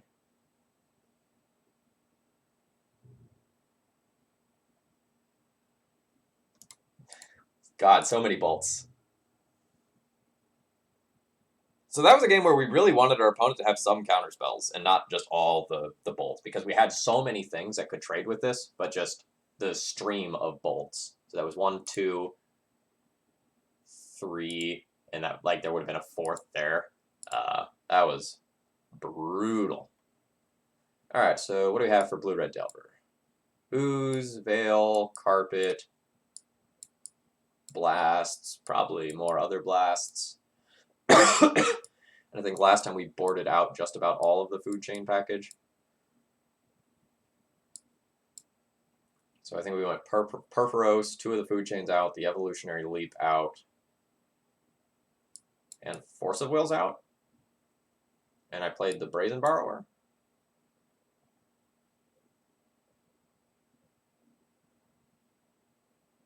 Something approximating that. I do also still think the Spell Pierces are awkward. Like, as we saw that game against Arcanus, they're just not that good.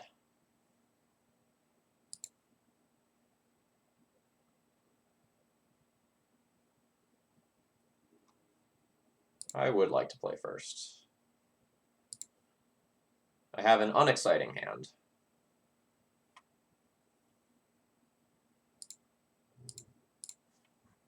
But I don't think a lot of these Brainstorm hands get to go back.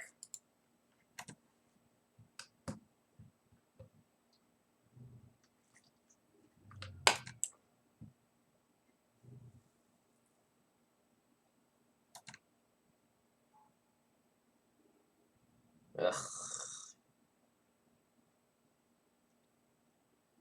I think this hand's so bad that I need to start with this Brainstorm and give myself the opportunity to fetching. That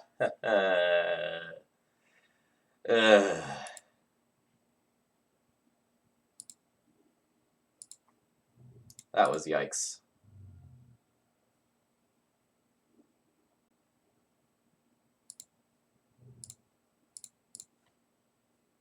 And we're just playing everything into days right now. This is really more of an endgame card that we wanted, but so be it. Drawing double lands off of that. Brainstorm was not... Oh, super happy to see this.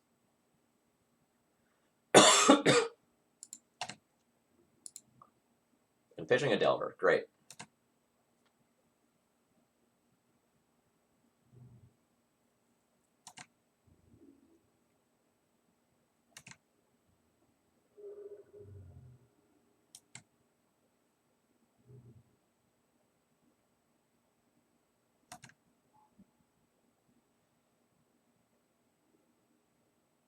Okay, that's cool.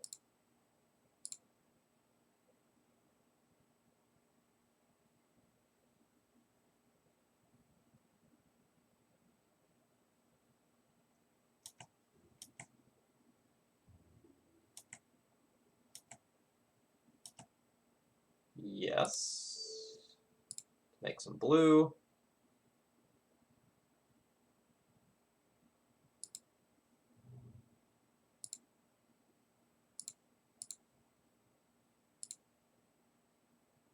Play this. Opponent will have Bolt.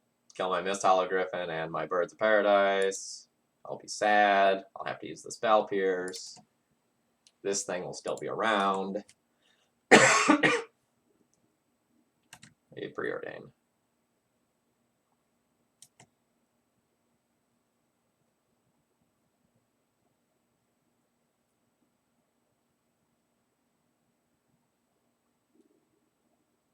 So a lot of the versions of Food Chain that I played in the past, will I trade my Griffin for the Delver?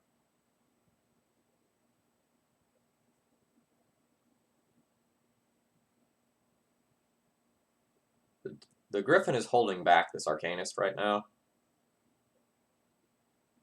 which is very good. I think I'm willing to take a Delver hit and then reevaluate next turn. Yeah, opponent is super aggro.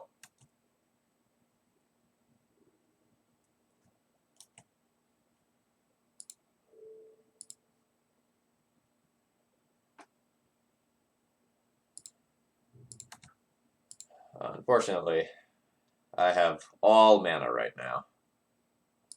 I really need something like an Uro or a Manipulate Fate. I'm in all sorts of trouble to a Bolt. I think we've lost this one. Yeah. Or maybe.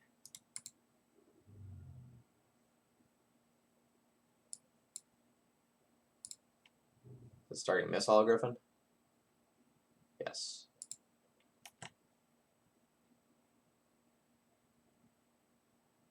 So if I let this resolve, I can kill this.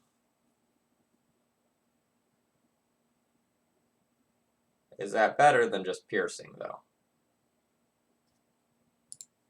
I think not.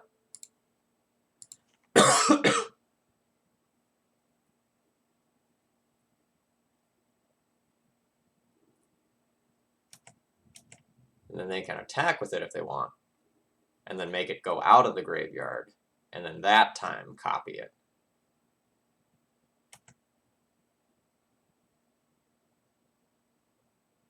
So now this target's here.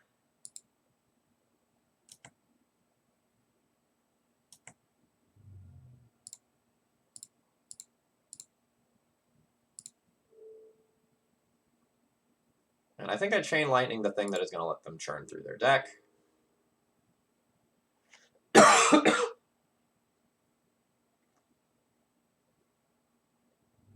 No!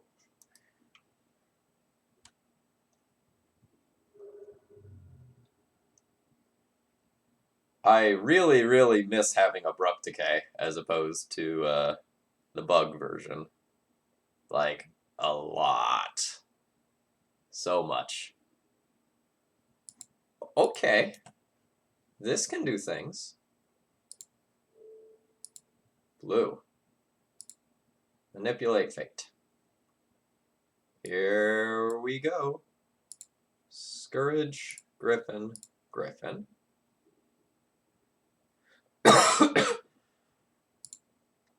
So I have 1, 2, 3, 4, 5.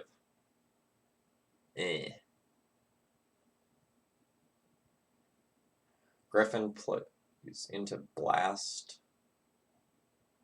But Scourge... Yeah, I should save the Scourge for a future turn.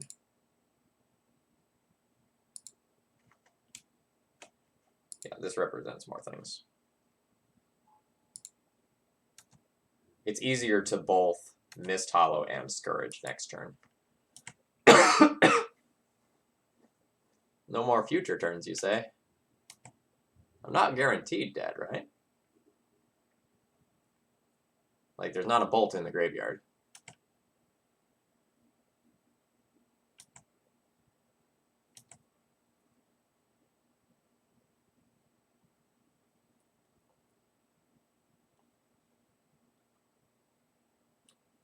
Like, with what's showing currently, I can take as little as 1 damage this turn.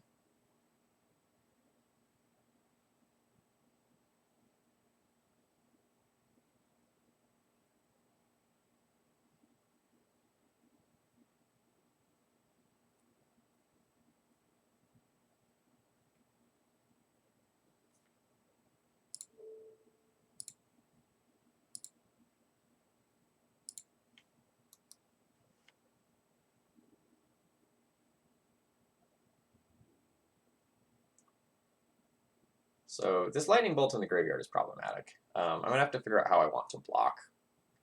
I think I probably need to block this.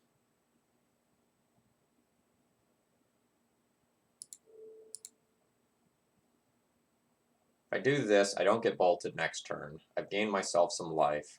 I keep a Griffin. I can play another Griffin or a Scourge. So 1, 2, 3, 4, 5, 6, 7. That's enough for 2 things. I think I like this.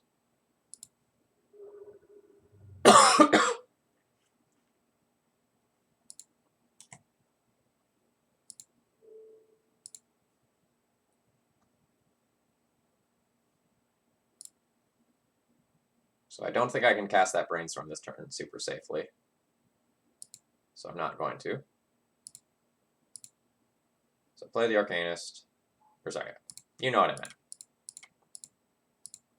I play the magic cards that are in my hand. And I'm just going to pump the brakes here. We're going to try to wait our opponent out.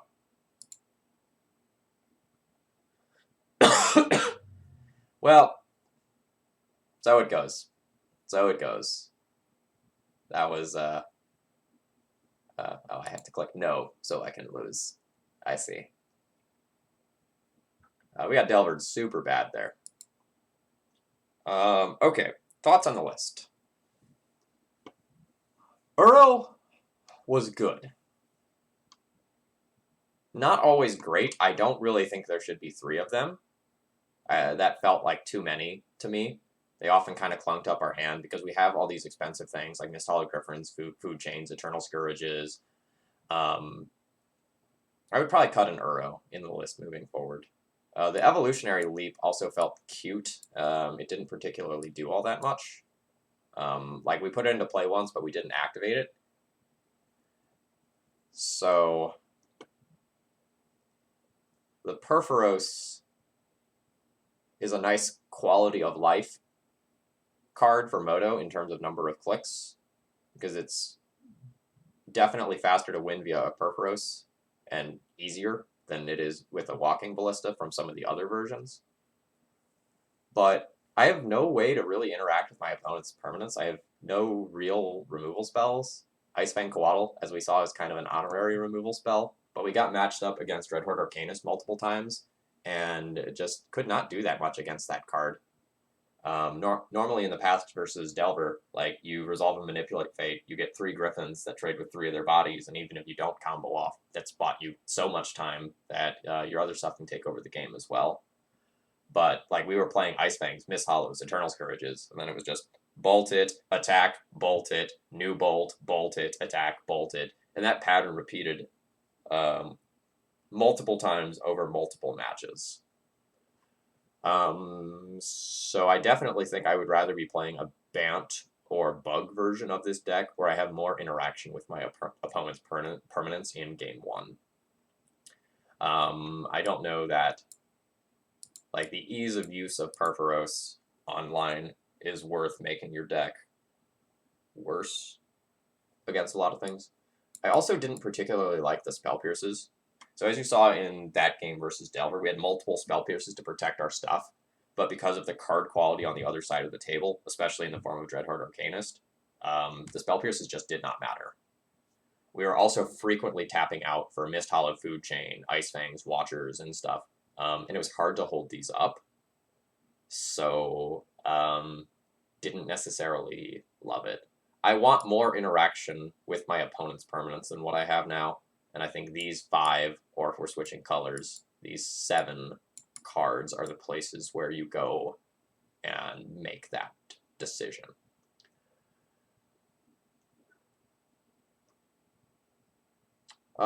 Sideboard stuff felt fine.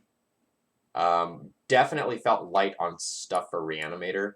Like, we really only have 2 cards, 2.5. Scavenging Ooze is kind of honorary. But for graveyard-based combo, I also don't have a lot in this list. I don't know that this is the best time for Food Chain, because in addition to being bad against Delver, which I don't think this is where you want to be with Food Chain, this exact list also feels bad against fast combo.